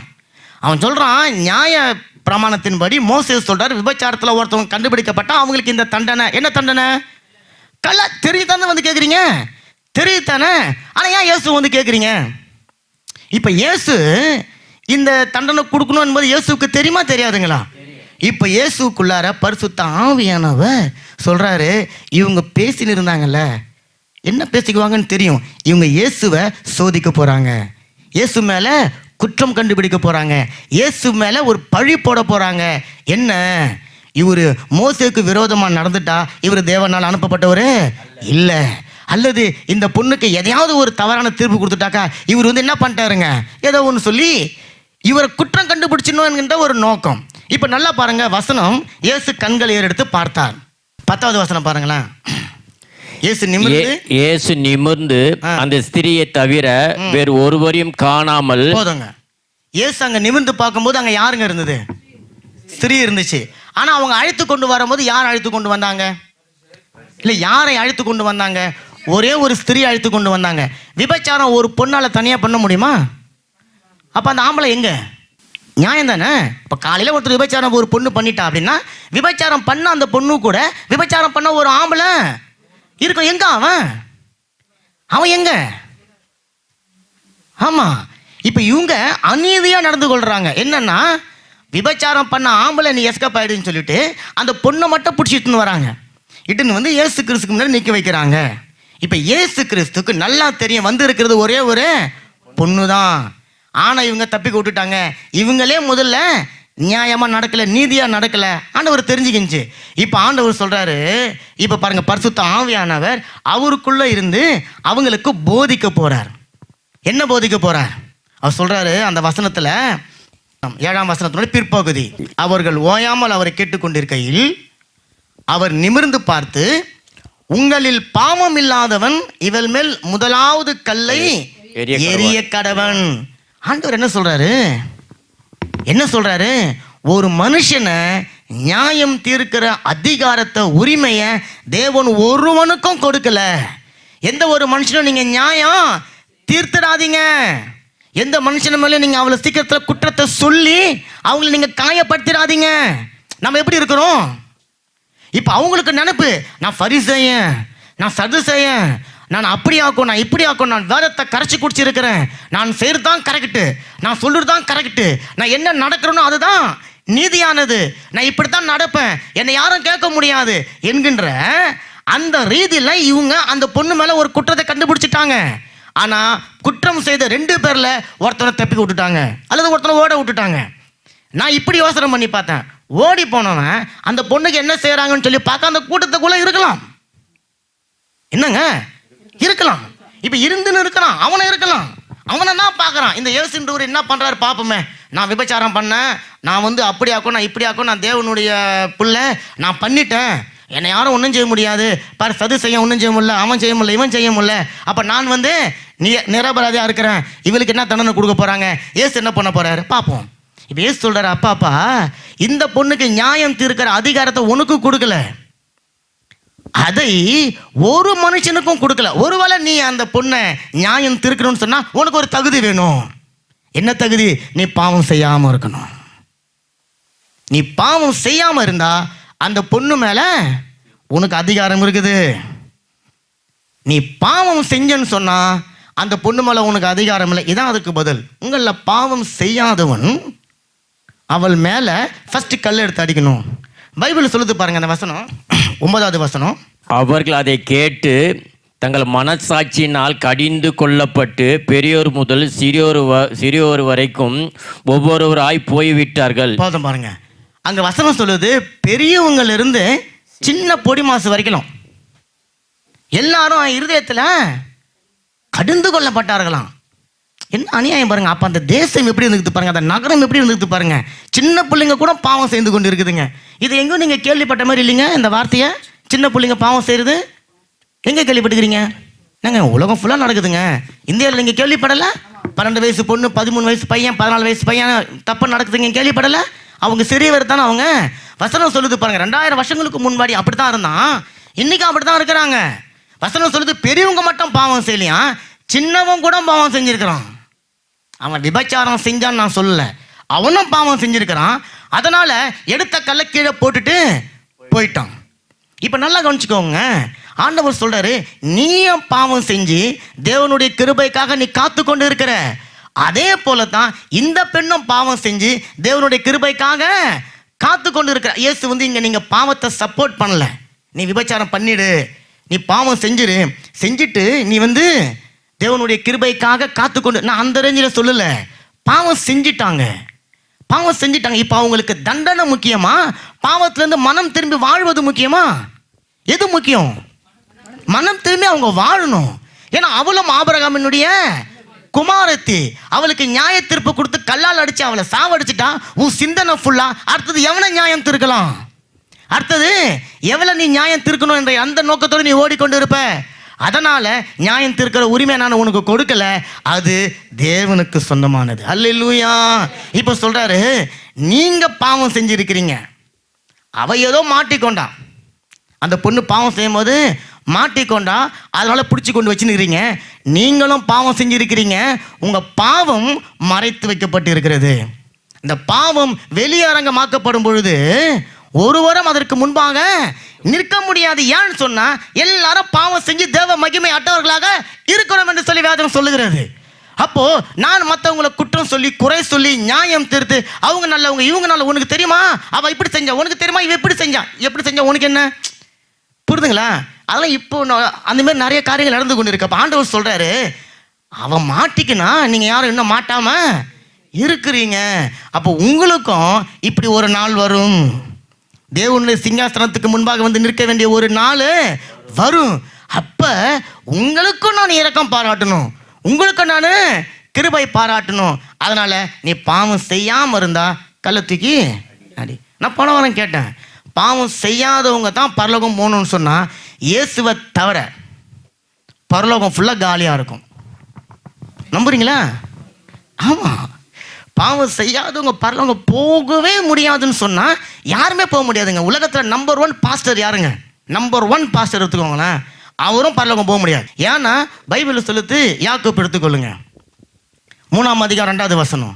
நாம் எல்லாரும் அநேக விஷயங்களில் தவறுகிறோம்.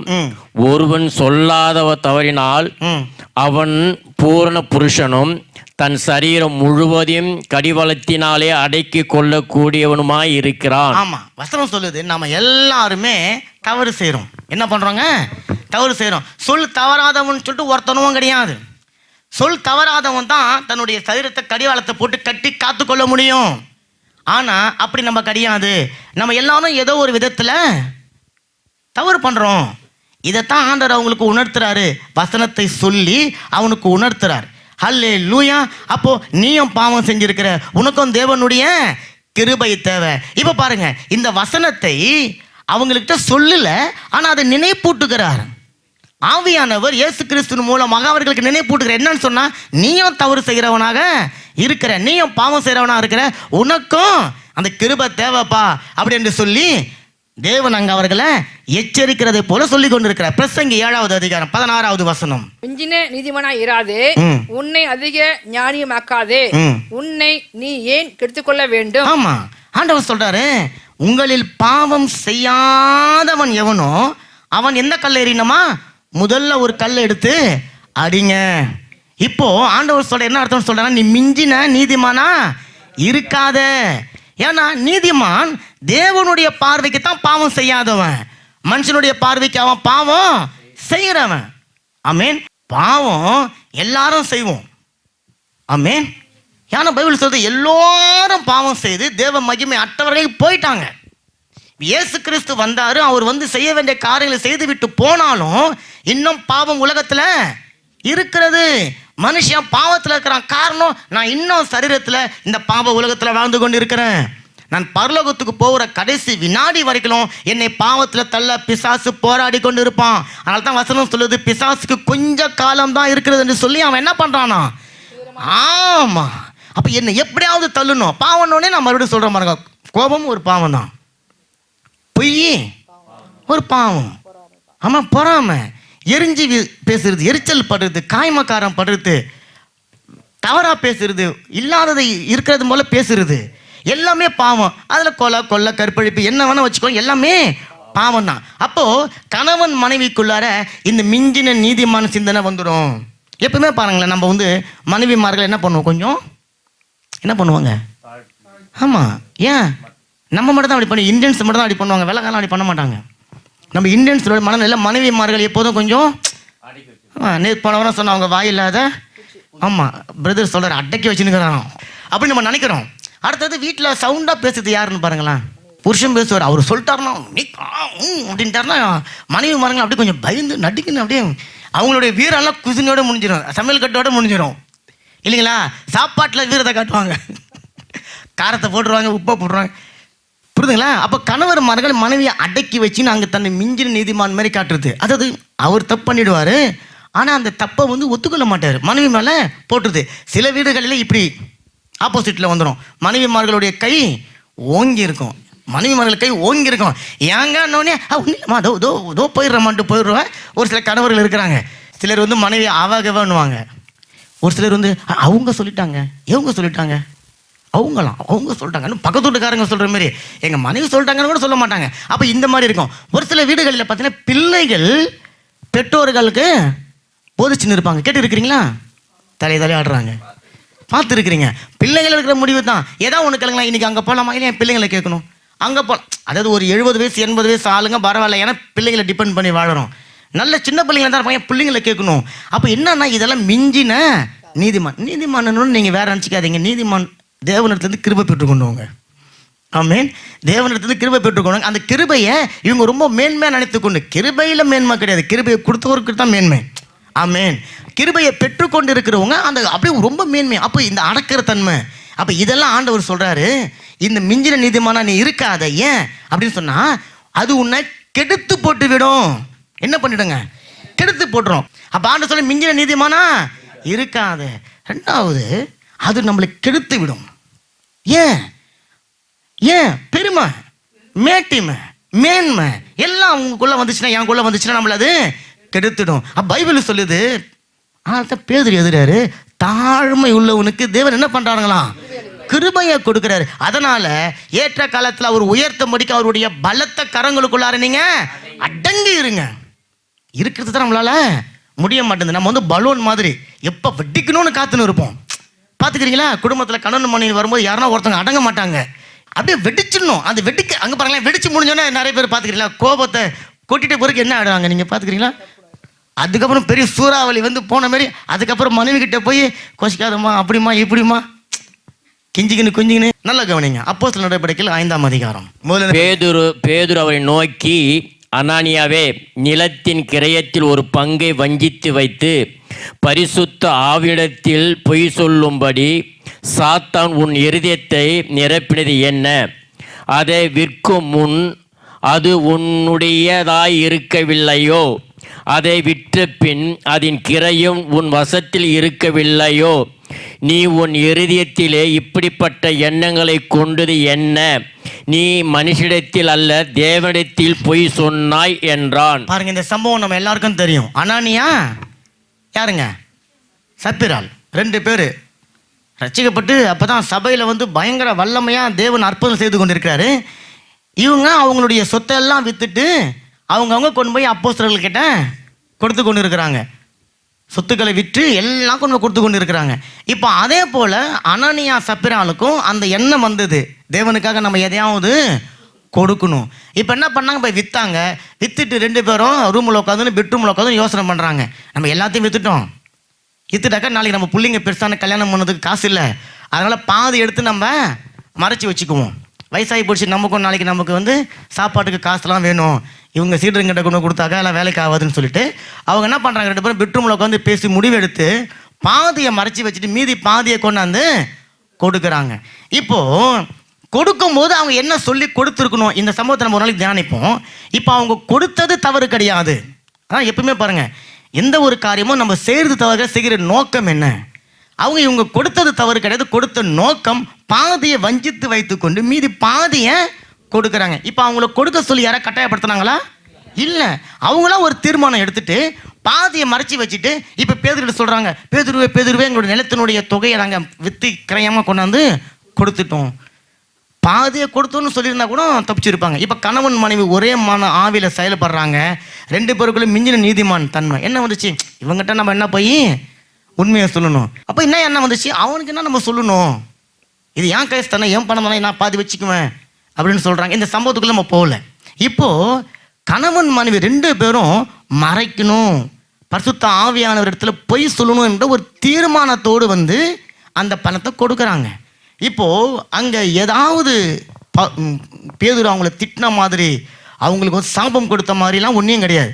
அவர் என்ன சொல்கிறாரு, ஏன்பா நீ விற்கிறதுக்கு முன்னாடியும் அது உங்கள்கிட்ட தான் இருந்தது, நீ விற்ற பிறகும் அந்த பணம் உங்கள்கிட்ட தான் இருந்தது, ஆனால் நீ ஏன் பாதியை கொண்டு வந்து கொடுத்து பரிசுத்த ஆவியான இடத்துல நீ வந்து பொய் சொல்கிற அப்படின்னு சொல்லி கேட்கும்பொழுது அவன் செத்து போனானான். இப்போ திரும்ப அவங்க மனைவி வராங்க, அவங்கள என்ன பண்ணுறாங்க, செத்து போகிறாங்க. இப்போ பரிசுத்த ஆவியானவர் பேதுருக்கிட்ட அவங்கள சாவடின்னு சொன்னாரா? இல்லை, இவன் சொன்ன உடனே அந்த மனுஷனுக்குள்ள ஒரு வகையான பயம் வந்துருச்சு, ஹார்ட் அட்டாக். 2 பேரும் போயிட்டாங்க. இப்போ பொய் தேவனுக்கு விரோதமான ஒரு பெரிய பாவமா மாறி போச்சு. ஆதி திருச்சபை பாருங்க, ரட்சிக்கப்பட்ட உடனே அந்த மனுஷனுக்குள்ள பொய் நாவி வந்துருச்சு. அப்போ நல்லா கவனிச்சுக்கோங்க, சபையில் இருக்கிற நம்ம எல்லாரும் திறந்த ஒரு மனதோடு இருக்கணும். யாரும் யாருக்கிட்டையும் எதையும் மறைக்க வேணாம். நீங்கள் நான் சொல்றது உங்களுக்கு புரியுதுங்களா? எதையும் என்கிட்ட நீங்கள் மறைக்க வேணாம். ஏன்னா நீங்கள் ஒரு விஷயத்தை மறைக்க ஆரம்பித்து எனக்கு தெரியாதுன்னு நினைக்கிறீங்க வச்சுக்கோங்களேன், ஆனால் அது எனக்கு தெரிய வரும்போது என் முகத்தை நீங்கள் பார்த்து பேச முடியாது. பார்த்துக்கிறீங்களா? அப்போ நம்ம ஒரு விஷயத்தை மறைக்க ஆரம்பித்தா பொய் மேலே பொய் சொல்லின்னு இருப்போம். அது பிள்ளைங்களுக்கு அப்படி தான், குறிப்பாக பிள்ளைகளுக்கு. அப்போ அந்த பொய் தேவனுக்கு விரோதமான ஒரு பாவமாக மாறி போயிடுச்சு. இங்கே அவன் செத்து போனான் பாருங்க. அப்போ பேதுருக்கு சாகடிக்கணுன்ற எண்ணம் கிடையாது. ஆனால் அந்த கடிந்து கொள்ளுகிற வார்த்தை அந்த மனுஷன் நீதிமானா இருந்தபடினால அவனுடைய இருதயத்தை அந்த வார்த்தை தாக்கினது பாருங்க. ஆனால் அன்னைக்கு ஆதி திருச்சபையில் பரிசுத்த ஆவியானவர் அப்படி கண்டித்து உணர்த்துகிறவராக இருந்தார் பாருங்க. ஒருவரும் எதிர்த்து நிற்க முடியாத அளவுக்கு அபிஷேகத்தில் நிறைஞ்சிருந்தாங்க. தேவனுடைய வார்த்தை, தேவனுடைய வைராக்கியம் அவருடைய இருதயத்தை நேராக போய் தாக்கினது பாருங்க. ஐயோ, பரிசுத்த ஆவியானவருக்கு விரோதமாக நான் பாவம் செஞ்சுட்டேனே, அவ்வளோதான், செத்து போயிட்டான். அவங்க மனைவியை செத்து போயிட்டாங்க. இப்போ பரிசுத்த ஆவியானவர் நமக்கு வருவது நலமா இருக்கும் என்று சொல்லி இயேசு கிறிஸ்து சொன்னார். காரணம் என்ன? இந்த மாதிரி தான், இந்த மாதிரி சூழ்நிலைகளில் நம்மை அவர் பலப்படுத்துகிறார். அவர் வசனத்தை நமக்கு சொல்லி கொடுத்து நமக்கு போதிக்கிறார், நம்மை கன்வின்ஸ் பண்ணுகிறார். அப்பா, நீ பெற்றுக்கொண்டது நீ கையில் வச்சு நிற்கிறது ஒன்றுது கிடையாது.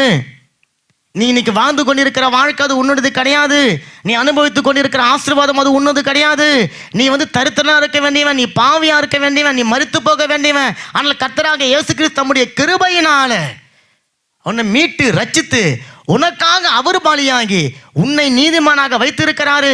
இதை நீ நம்பு, நீ விசுவாசி என்று சொல்லி பரிசுத்த ஆவியானவன் நம்மளை கன்வின்ஸ் பண்ணுகிறார், நம்மை வசனத்தின் மூலமாக போதித்து நடத்துகிறார். இயேசுவை நீ விசுவாசி, அப்போ நீ உன் வீட்டாரும் ரட்சிக்கப்படுவீங்க, காப்பாற்றப்படுவீங்க. வருகிற பெரிய கோபத்துக்கு நீங்களாக்கி மீட்டு கொள்ளப்படுவீங்க. உலகத்துக்கு ஒத்த வேஷம் நீ போட்டுடாத, உலகத்தினுடைய கிரியைகளை நீ முழுகிறாத, உலகத்தான் நடக்கிறது போல நீ நடக்காத. உலகம் சொல்லுகிற ஆமா நடக்காத. ஏன்னா உனக்காக இயேசு கிறிஸ்து கல்வாரி சிலுவையில் மரித்து உயிர் தெழுந்திருக்கிறார். விசுவாசிக்கிறவங்க கரங்களை தட்டி சொல்லுங்களேன். ஒரு பாவமே நம்ம செஞ்சிட்டாலும் சரி, பாவமே செஞ்சிட்டாலும் நமக்கு ஒரு விசுவாசம் உண்டு. என்னன்னு சொன்னா, நான் இன்னைக்கு செஞ்ச பாவத்தையும் அடுத்த வருஷம் செய்ய போற பாவத்துக்கும் சேர்த்து தான் கர்த்தராகிய இயேசு கிறிஸ்து எனக்கு பாவ மன்னிப்பின் நிச்சயத்தை அவர் தந்திருக்கிறார். இயேசு கிறிஸ்துவின் ரத்தம் என்னிடத்துல இருக்கிறது. அந்த ரத்தத்தை எடுத்து நான் உயர்த்தி தேவனிடத்துல நான் மன்னிப்பை பெற்றுக்கொள்ளுவேன். அநேகருக்கு பாவம் செஞ்சதுனால ஏற்படுகிற பிரச்சனையை விட, அல்லது பாவம் செஞ்சதுனால ஏற்படுகிற கவலையை விட, பாவம் செஞ்சிட்டோமேன்ற ஒரு கவலை தான் அதிகமாக இருக்கும். உண்மை தானுங்களே? பாவம் என்பது ஒரு நிமிஷத்து வேலை தான். கோபமோ எரிச்சலோ எதுவே ஒரு நிமிஷம், அதான் பாவம். ஆனால் அதை நினச்சி குற்றப்பழியில் போய் தேவனை விட்டு விலகி போக செய்து விடுகிறது தான் இந்த பிசாசனுடைய கிரியை பாருங்க. சாத்தானுடைய நோக்கமே அதுதான். நீ பாவம் செஞ்சுட்ட பாத்தியா, ஓ நீ போய் இந்த பாவத்தை செஞ்சிடலாமா?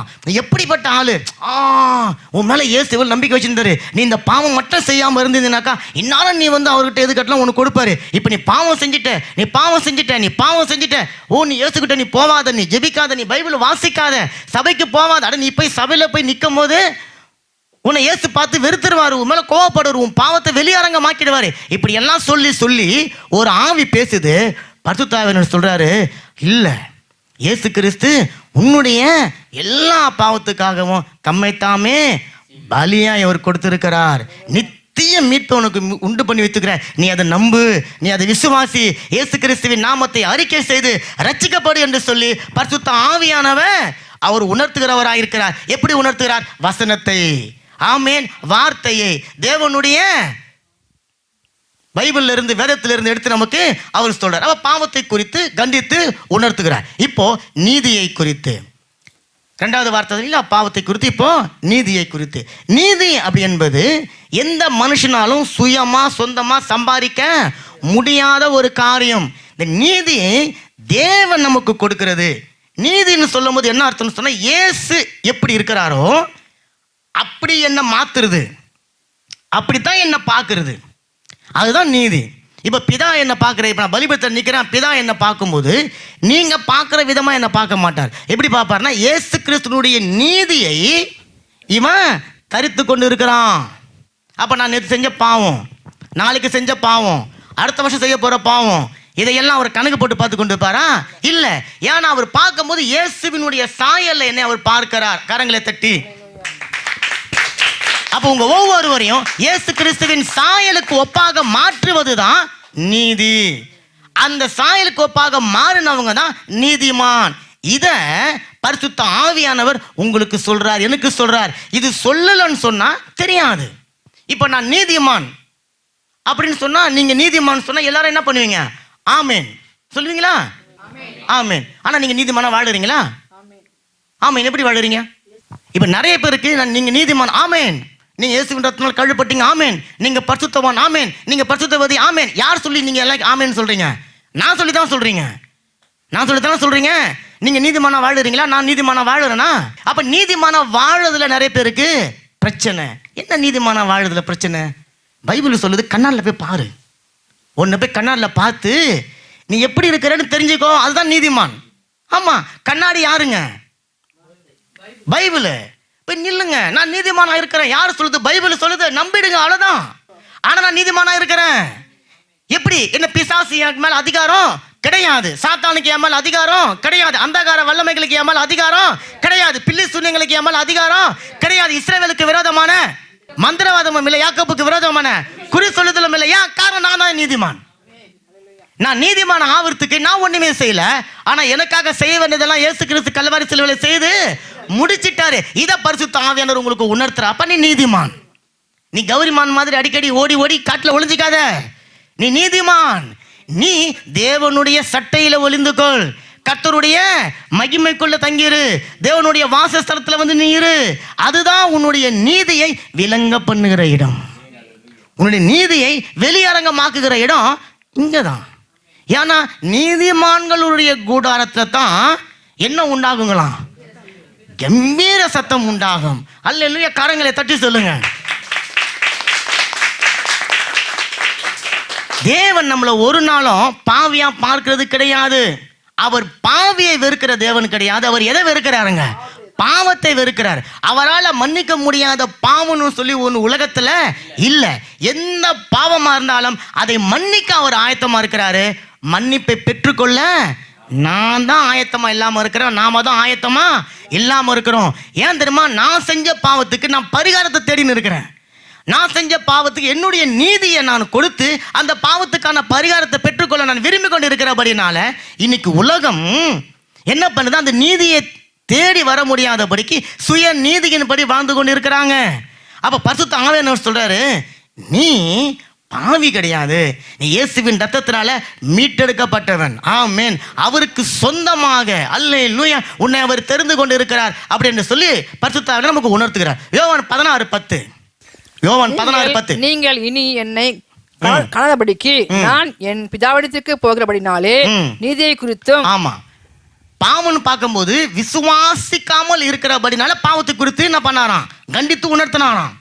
இப்ப இயேசு சொல்றாரு, நீதியை குறித்து உணர்த்தப்படுறாரு. எப்படி உணர்த்தப்படுறாரு சொன்னா, இனி நீங்க என்னை காண மாட்டீங்க, நான் எங்க போறேன்? நான் வந்து பிதாவின் இடத்துக்கு போக போறேன். அப்ப இந்த பூமியில சீடர்களுக்கு எந்த பிரச்சனை, எந்த தேவை, அவர்கள் எந்த காரியமா இருந்தாலும் அது இயேசு கிறிஸ்து உடனுக்குடன் அதை சந்தித்து அவர்களுடைய தேவைகளை அவர்களுக்கு கொடுத்து அவர்களை திருப்தியாக்கி நடத்தி கொண்டு இருந்தார். அவருக்கு விரோதமாய் ஒரு பிரச்சனை வருது, அவங்களுக்கு விரோதமாய் மனுஷர்கள் எழும்பி வராங்க, இயேசு கிறிஸ்து அவர்களுக்காக பரிந்து பேசினார் பூமியில. இப்ப இயேசு கிறிஸ்து இருக்க மாட்டார், அவர் போயிட போறார். எங்க போறார்? பிதாவின் இடத்துக்கு போக போறார். நான் போயிடுவேன், அப்பதான் அவர் தேற்றரவாளர் வருவார். வந்து நான் பூமியில இல்லாமல் இருக்கிறபடினால நீதியை குறித்து, என்ன நீதியை குறித்து சொல்ல போறாரு அப்படின்னு சொன்னா கன்வின்ஸ் பண்ண போறாரு. என்ன பண்ண போறாரு? அப்பா நீ பாவி இல்ல, உன்னுடையக்கான பரிகாரத்தை இயேசு கிறிஸ்து சிலுவையில செய்து நிறைவேற்றிட்டாரு, அதை நீ நம்பு. இயேசு கிறிஸ்து உனக்காக கல்வாரி சிலுவையில நிர்வாணமா ஆகிட்டாரு. உனக்காக அவருடைய சரீரத்தில் சகல பாடுகளையும் அவர் ஏற்றுக்கொண்டாரு. அக்கிரமத்தினால பாவத்தினால நீ மரித்து போயிருந்த, உன்னை கிருபையினால இரக்கத்தினால அவர் என்ன பண்ணாரு? மீட்டு கொண்டார். அதை நீ நம்பு. இதை யாரு சொல்லிடுதுங்க? பரிசுத்த ஆவியானவர் நமக்குள்ளே சொல்றாரு. நீதியினால நீ அலங்கரிக்கப்பட்டு இருக்கிற. யாருடைய நீதி? தேவனுடைய நீதினால நீ அலங்கரிக்கப்பட்டு இருக்கிற. இதை அவர் வந்து நமக்கு ஒவ்வொரு நாளும் போதிக்கிறாரு. வசனத்தை எடுத்து காட்டுறாரு, எபேசியர்ல இருந்து எடுத்து காட்டுறாரு, கொலோசியர்ல இருந்து எடுத்து காட்டுறாரு, அங்க போறாரு, அந்த வசனத்தை எடுத்து உங்கள்கிட்ட காட்டுறாரு. உங்களுடைய சூழ்நிலைகளுக்கு ஏற்ப, நீங்க பயந்து கொண்டு இருக்கிற சூழ்நிலைகளுக்கு ஏற்ப, நீங்க தடுமாறி கொண்டு இருக்கிற சூழ்நிலைகளுக்கு ஏற்ப, உங்களுடைய வாழ்க்கையினுடைய அஸ்திபாரத்தை அசைக்கக்கூடிய சூழ்நிலைகளில அதை ஸ்திரப்படுத்த, கட்டி எழுப்ப வார்த்தையை, வசனத்தை உங்களுக்கு அவர் சொல்லி போதிக்கிறாரு. இயேசு கிறிஸ்து நிறைவேற்ற வேண்டிய எல்லா காரியத்தையும் அவர் செய்து முடிச்சிட்டாரு என்று சொல்லி பரிசுத்த ஆவியானவர் நமக்கு அதை சொல்லி நம்முடைய சூழ்நிலைகளின் மத்தியில் நீதிமானின் அந்தஸ்திலிருந்து நம்ம கீழே விழுந்தோம் இல்லைங்களா, நம்மை மறுபடியும் அந்த இடத்துல கொண்டு வந்து நிலை நிறுத்தி வைத்து நம்மை வசனத்தினால, வார்த்தையினால கன்வின்ஸ் பண்ணுகிறார். அல்லேலூயா. கரங்களை தட்டி சொல்லுங்களா. பிரசங்கி 7ஆம் அதிகாரம் 20வது வசனம். ஒரு பாவம் செய்யாமல் நன்மையே செய்யத்தக்க நீதிமான் பூமியில் இல்லை. நல்லா கவனிங்க, இந்த வார்த்தை எப்படி இருக்குன்னு நான் சொல்றேன், அப்பதான் உங்களுக்கு புரியும். ஒரு பாவமும் செய்யாமல் நன்மையை செய்யத்தக்க மனுஷன் ஒருவனும் இல்லை அப்படின்னு சொன்னா உங்களுக்கு புரியுதுங்களா? உங்களுக்கு புரியுதா? அப்படின்னு சொன்னா எல்லாரும் பாவம் செஞ்சிட்டாங்க. ஒரு மனுஷனும் வந்து நீ பாவம் செய்யாத மனுஷன் கிடையாது. ஆனா வசனம் அப்படி சொல்லல. ஒரு பாவமும் செய்யாமல் நன்மையையே செய்யத்தக்க நீதிமான். அப்ப இது யாரை குறித்து பேசுதுங்க? நம்மளை குறிக்குது. ஆமா, நீதிமான் பாவமே செய்யாம இருக்க முடியாதுன்னு பைபிள் சொல்லுது. நன்மையை மாத்திரம் தான் நீதிமான் செய்வான்னு சொல்லி பைபிள் சொல்லல. நீதிமான் நன்மை செய்யாமலும் இருப்பான். மனுஷன் அப்படி இருக்கிறாங்க. ரட்சிக்கப்படாத மனுஷன் அவன் பாவம் செய்வான், அவன் நன்மை செய்யாம இருப்பான். அவனை பத்தி பைபிள் இங்க சொல்ல. நீதிமானை சொல்லும் போதும் நீதிமானும் இங்க பாவம் செய்வதற்கான சூழ்நிலைகள் உண்டு, நீதிமானும் நன்மை செய்ய முடியாம இருக்கிற சூழ்நிலைகள் உண்டு. அப்படி ஒருவனும் இல்ல. பரிசுத்த ஆவியானவர் சொல்றாரு, நீ பயப்படாத, நீ கவலைப்படாத. நீதிமான் பாவம் செய்யாம இருக்க முடியாது. ஏன்? அவன் பரிசுத்தமான மாறுறதுக்கு அவனுடைய நீதி காரணமா இருந்தா அவன் யோசிப்பான். அவனுக்கு இலவசமா கிருபையா நீதிமான் என்ற பட்டம் கொடுக்கப்பட்டாயிடுச்சு. இப்ப அவனுக்கு இந்த பூமியில இருக்கிறபடினால பாவம் செய்கிற சூழ்நிலைகள் வருது. பாவம் செஞ்சிடறான். நன்மை செய்ய முடியாதபடிக்கு ஒரு சூழ்நிலை வருது, நன்மை செய்யாம போயிடறான். இது ஆவியானவர் சொல்றாரு, கவலைப்படாத. இப்ப நான் வந்து ஆவியானவரை நீ பாவத்தை செஞ்சிடு நீதிமான்னு சொன்னா அவனும் பாவம் செய்யாம இருக்க முடியாது. அப்ப நீ டெய்லி போய் பாவம் செஞ்சிடு அந்த அர்த்தத்தை சொல்லல. நீ ரட்சிக்கப்பட்டுட்டப்பா, நீ தேவனுடைய பிள்ளையா இருக்கிற. உன்னுடைய நீதினால நீ தேவனிடத்திலிருந்து எதையும் நீ பெற்றுக்கொள்ளல. உனக்கு இருக்கிற நீதி தேவனுடைய கிருபையினால கிடைச்சது. இப்ப நீ ஒரு பாவம் செஞ்சிட்ட, மறுபடியும் அந்த கிருபையை சார்ந்துக்கொள், மறுபடியும் தேவனுடைய அன்பை சார்ந்துக்கொள், மறுபடியும் ரத்தத்தினால இருக்கிற பாவ மன்னிப்பு நிச்சயத்தை சார்ந்துக்கொள், மறுபடியும் நன்மை செய்ய வேண்டும் என்கின்ற எண்ணத்தை நீ தரித்துக்கொள், சார்ந்துக்கொள். அப்போது நீ வெற்றி அடைவாய். கரங்களை தட்டி. ஒருவனும் அவங்களாகவே நீதிமானை மாற்றிக்கொள்ள முடியாது. அப்ப அவங்கள நீதிமானை மாற்றுறதுக்கு யாரோ ஒருத்தர் வந்தாரு. அந்த யாரோ அவருடைய நீதியினால உங்களை அலங்கரிச்சாரு. அந்த யாரோ அவருடைய நீதியை உங்களுக்குள்ள அலங்கரிச்சு அவருடைய சொந்த பிள்ளையா உங்களை ஏற்றுக்கொண்டாரு. அந்த யாரோ தான் இப்போ உங்களை ஒவ்வொரு நாளும் வாழ்வதற்கு தேவையான கிருபைகளை கொடுத்து கொண்டிருக்கிறாரு. அவர் தான் கர்த்தராக இயேசு கிறிஸ்து. கரங்களை தட்டி. அவர் இல்லாம போயிருந்தா, அவர் நீதி எனக்கு கொடுக்காம போயிருந்தா, நான் இப்ப பாவம் செய்யாம இருக்கிறதுக்கு என்னுடைய நீதி ஒரு தடையா இருக்கும். ஆனா நான் நீதிமான், பாவம் செய்யறதுக்கான சூழ்நிலைகள் உண்டு, நன்மை செய்ய முடியாமல் இருக்கிற சூழ்நிலைகள் உண்டு. ஆனா அப்போதெல்லாம் நீ இயேசு கிறிஸ்துவை நோக்கி பார்த்துக்கொள். ரோமர் 3ஆம் அதிகாரம் 24வது வசனம். நான் எப்படி நீதிமானாய் மாற்றப்பட்டேன் வசனம் தெளிவா சொல்லுது பாருங்க. ரோமர் 3:24. இலவசமாய் அவருடைய கிருபையினாலே கிறிஸ்தியஸில் உள்ள மீட்பை கொண்டு நீதிமானாக்கப்படுகிறீர்கள். அந்த வசனம் தெளிவா சொல்லுது. முதல்ல இலவசமாய். எப்படிங்க? இலவசமாய். இரண்டாவது அவருடைய கிருபை. அந்த கிருபை எனக்கு எப்படி தெரியுமா கிடைச்சதா? இயேசு கிறிஸ்துவுக்குள்ள இருந்த மீட்பு. வசனம் சொல்லுது பாருங்க, இயேசு கிறிஸ்துவுக்குள் இருந்த மீட்பு.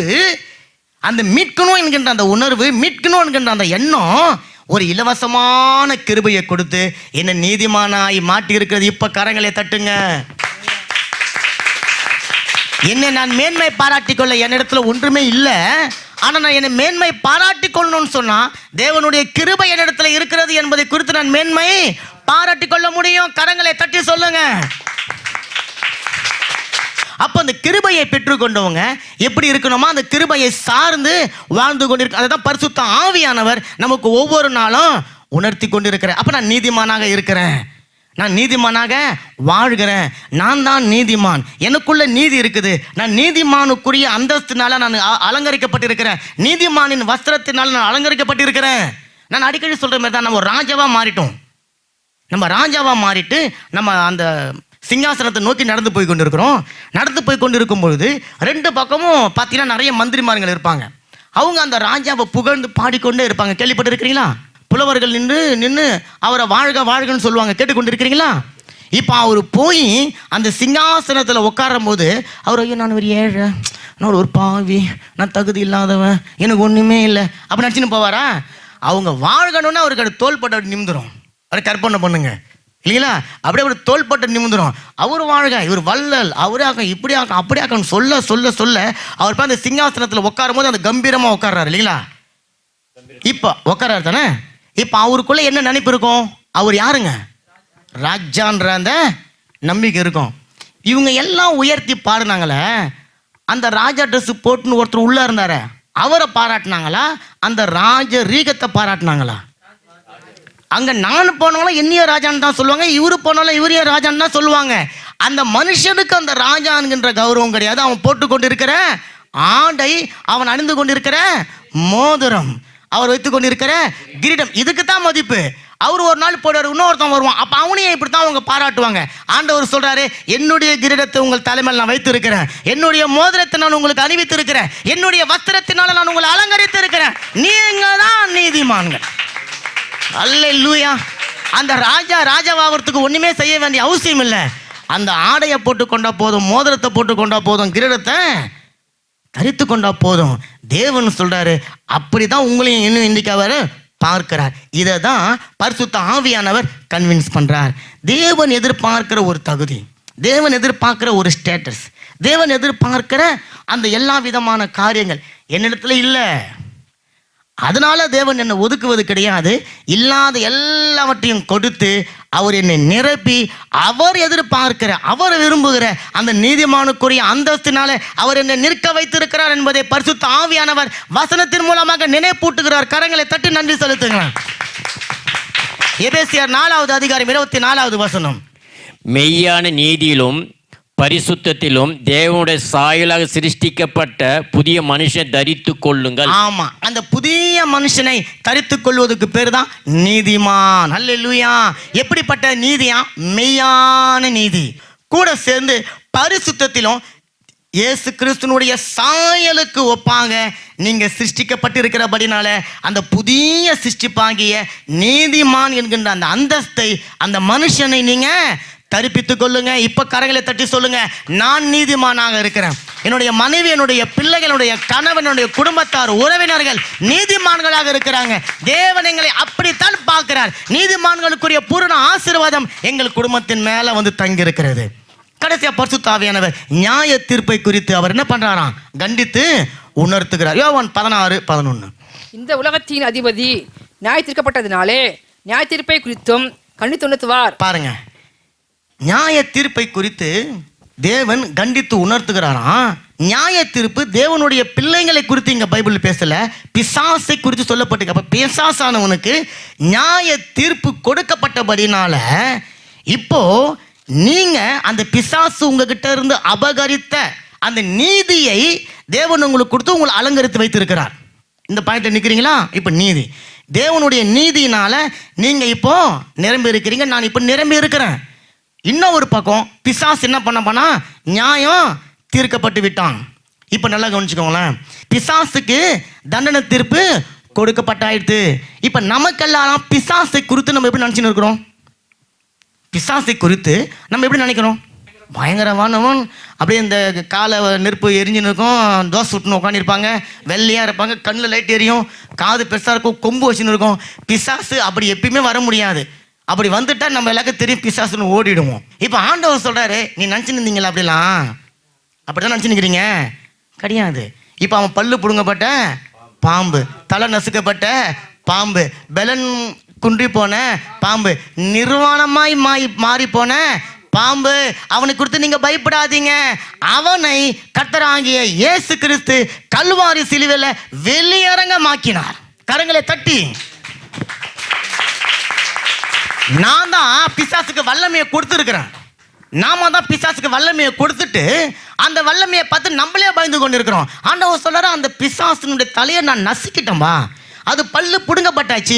உங்களுக்கு முன்னாடி வந்து சும்மா அப்படி தலையை ஆட்டின்னு ஏதோ ஒன்று செஞ்சுன்னு இருக்குது, அதை பார்த்து நீ பயந்துடாத, அதுக்கு வல்லமை கிடையாது, அது உன்னை மேற்கொள்ளாது என்று சொல்லி பரிசுத்த ஆவியானவர் உங்களை கண்டிக்கிறார், உங்களை கன்வின்ஸ் பண்ணுகிறார், உங்களுக்கு உணர்த்துகிறார், உங்களுக்கு வந்து போதிக்கிறார். எப்படி போதிக்கிறார்? கொலோசியர் 2ஆம் அதிகாரம் 14-15.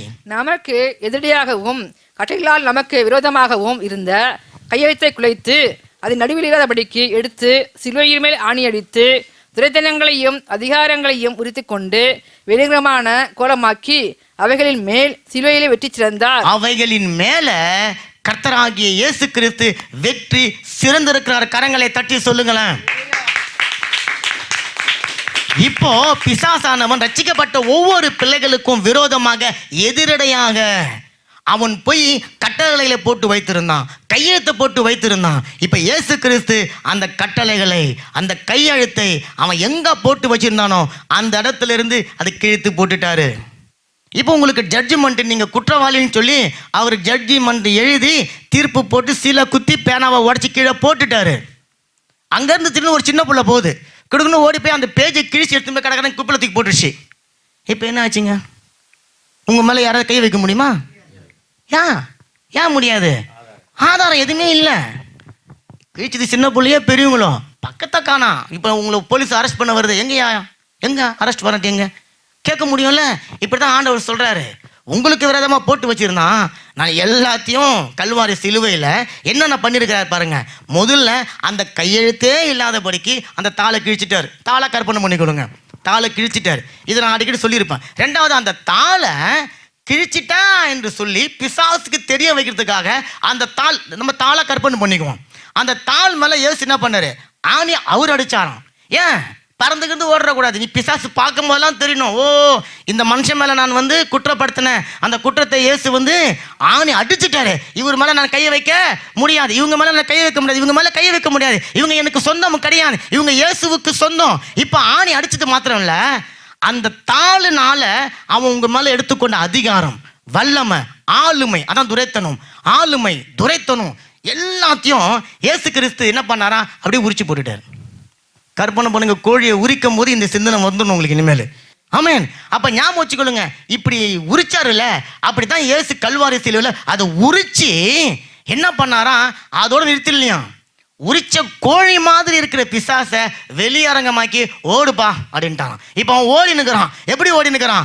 தோல் இல்லாதவனா, நிர்வாணமா, வல்லமை இல்லாதவனா, அதிகாரம் இல்லாதவனா, எதுவும் இல்லாதவனா, அவன் ஓடி ஓடி ஓடி ஓடி குற்றப்படுத்துமாக தேடிக்கொண்டு இருக்கிறான். ஆண்டவர் சொல்றாரு, பயப்படாத, அவன் தலையை நான் நசுக்கிட்டேன். இப்போ ஓடுறவன் தலையோடு ஓடினாலும் பரவாயில்ல, முண்டமா ஓடிக்கொண்டிருக்கிறான். அந்த முண்டத்தை பார்த்து நம்ம ஏன் பயப்படணும்? கரங்களை தட்டி 1 கொரிந்தியர் எடுங்க, 11வது அதிகாரம் 31, 32. நம்மை நாமே நிதானித்து அறிந்தால் நாம் நியாயம் தீர்க்கப்பட மாட்டோம். நாம் நியாயம் தீர்க்கப்படும் போது உலகத்தோடு ஆக்கினிக்குள்ளாக தீர்க்கப்படாதபடிக்கு கர்த்தராலே சிட்சிக்கப்படுகிறோம். அல்லேலூயா. வசனம் சொல்லுது, நாமளே முதல்ல நிதானித்து அறிந்து கொள்வோம். ஏன்? இயேசு கிறிஸ்து எனக்கு நியாய தீர்ப்பு வரக்கூடாது என்பதற்காக அவருக்கு நியாய தீர்ப்பு கொடுக்கப்பட்டது. இப்போ நம்ம அதை நிதானித்து அறியணும். என்ன? பிசாசின் வல்லமைகளை, துரைத்தனங்களை, என்னுடைய பாவங்களை, அக்கிரமங்களை அவர் என்ன பண்ணார்? ஏற்கனவே கல்வாரி சிலுவையில் எனக்காக அந்த பாவத்துக்கான தண்டனையை செலுத்தி என்னை வெற்றி சிறக்க வைச்சிட்டாரு. இப்போ நான் அதை விசுவாசித்து நான் அதை நிதானிக்கும் போது எனக்கு நியாய தீர்ப்பு இல்லை. அதே நேரத்தில் நம்ம ஒரு பாவம் செஞ்சிட்டோம் அப்படின்னாலும் உலகத்தை போல நம்மளை நியாயம் தீர்க்க மாட்டாரு. உலக ஜனங்களுக்கு நித்திய அக்கினி காத்து கொண்டிருக்கிறது. அந்த நித்திய அக்கினில உங்களை எங்களையும் அவர் தள்ளி போட மாட்டாரு. மாறாக நம்மை சிட்சிக்கிறார், நம்மை கண்டிக்கிறார், நம்மை உணர்த்துகிறார், நம்மை அவரே போதிக்கிறார். அதனால பாவத்துக்கு நான் உங்களுக்கு விசா கொடுத்துடல, எனக்கும் பாவம் செய்யணுன்ற அதிகாரம் எனக்கு கொடுக்கப்படல. தெரியாமல் நம்ம ஒரு பாவம் செய்யும் போது நியாய தீர்ப்புக்கு நம்ம சுதந்திரவாளி மாதிரி போல உடனே அதை கலங்கி கவலைப்பட்டு கண்ணீர் வடித்து கொண்டு இல்லாம தேவனுடைய சிட்சையை நீங்க ஆண்டவர் சொல்றாரு, நான் உங்களை சிட்சிக்கணும். ஏன்? நீங்க வழி தவறி போயிட்டீங்க, நான் நேரம் ஆக்க போறேன். ஆனா அந்த உலகமும் என்ன விசுவாசிக்கல, என் கூட அவங்க இல்லை, பிசாசின் நியாயம் தீர்க்கப்பட்டான் என்பதையும் அவங்க அறிந்து கொள்ளல. அதனால அவர்களுக்கான நித்திய ஆக்கின அவர்களுக்கு இருக்கிறது என்று சொல்லி இங்க அந்த வசனத்தின் மூலமாக சொல்லப்படுகிறது. அப்ப நம்முடைய ஜெபம், நம்முடைய விண்ணப்பம், நம்முடைய சிந்தனை, நம்ம செய்கிற எல்லா காரியத்திலையும் இதன் அடிப்படையில் இருக்கணும். நான் நீதிமானா இருக்கிறேன், ஆமென். நான் தேவனுடைய பிள்ளையா இருக்கிறேன், தேவனுடைய சுதந்திரவாளியா நான் இருக்கிறேன். நான் செய்கிற காரியங்கள் எல்லாம் வாய்க்கும், நான் பேசுகிற காரியங்கள், செய்கிற காரியம், நடக்கிற காரியம், எந்த காரியமா இருந்தாலும் நீதிமானுக்குரிய அந்த நோக்கத்தோடு, நீதிமானுக்குரிய அந்த சிந்தனையோடு நான் செய்யும் போது கர்த்தர் எனக்கு அவர் ஜெயத்தை கொடுக்கிறவராக இருக்கிறார். கரங்களை தட்டி சொல்லுங்க. அப்ப யாருக்கெல்லாம் இந்த கண்டித்து உணர்த்துகிற ஆவியானவர் வேணும்? ஆமென் சொல்லுங்க. யாருக்கெல்லாம் இந்த கண்டித்து உணர்த்துகிற ஆவியானவர் வேணும்? வசனத்தின் மூலமாக, வார்த்தையின் மூலமாக உங்களுக்குள்ள இடைப்பட்டு உங்களை திருத்தக்கூடிய, உங்களை கன்வின்ஸ் பண்ணக்கூடிய ஆவியானவர் யாருக்கெல்லாம் வேணும்? எழுந்து நின்று கரங்களை தட்டி நன்றி செலுத்துங்க. இந்த ஆவியானவர் ஆமென் என்னோடு கூட இருந்து நான் நடக்க வேண்டிய வழிகளை எனக்கு கற்றுக் கொடுக்கிறார், எனக்கு போதிக்கிறார், வசனத்தை எனக்கு விளங்கப்படுத்தி என்னை தன்னுடைய வசனத்தில் இருக்க ஜீவனுக்கு ஏதுவாக நடத்தி கொண்டு இருக்கிறார். விசுவாசிக்கிறவங்க மாத்திரம் கரங்களை தட்டி சொல்லுங்களேன். கரங்களை தட்டி சொல்லுங்க. அந்த கண்டித்து உணர்த்துகிற ஆவியானவர் எனக்குள்ள வரணும். கற்று தந்து நடத்துகிற ஆவியானவர் நமக்குள்ள வரணும். நம்மை கண்டித்து உணர்த்துகிற ஆவியானவர் வரணும். போதிக்கிற ஆவியானவர் நமக்கு வேணும். நினைவூட்டுகிற ஆவியானவர் வேணும். சத்தியத்தை பேசுகிற ஆவியானவர், நம்மை காயப்படுத்தி கட்டுப்போடுகிறவர், நமக்கு உணர்த்திருக்கிற அந்த ஆவியானவர் நமக்குள்ள வரும்பொழுதுதான் ஜீவ ஊற்றாகிய பரிசுத்த ஆவியானவருடைய வழிநடத்துதல் நமக்குள்ள வரும். பாருங்க, இந்த பாடலை பாடி அவர் நாமத்தை மகிமைப்படுத்தலாமா? கற்று தந்து நடத்துகிறேன், கண்டித்து உணர்த்தி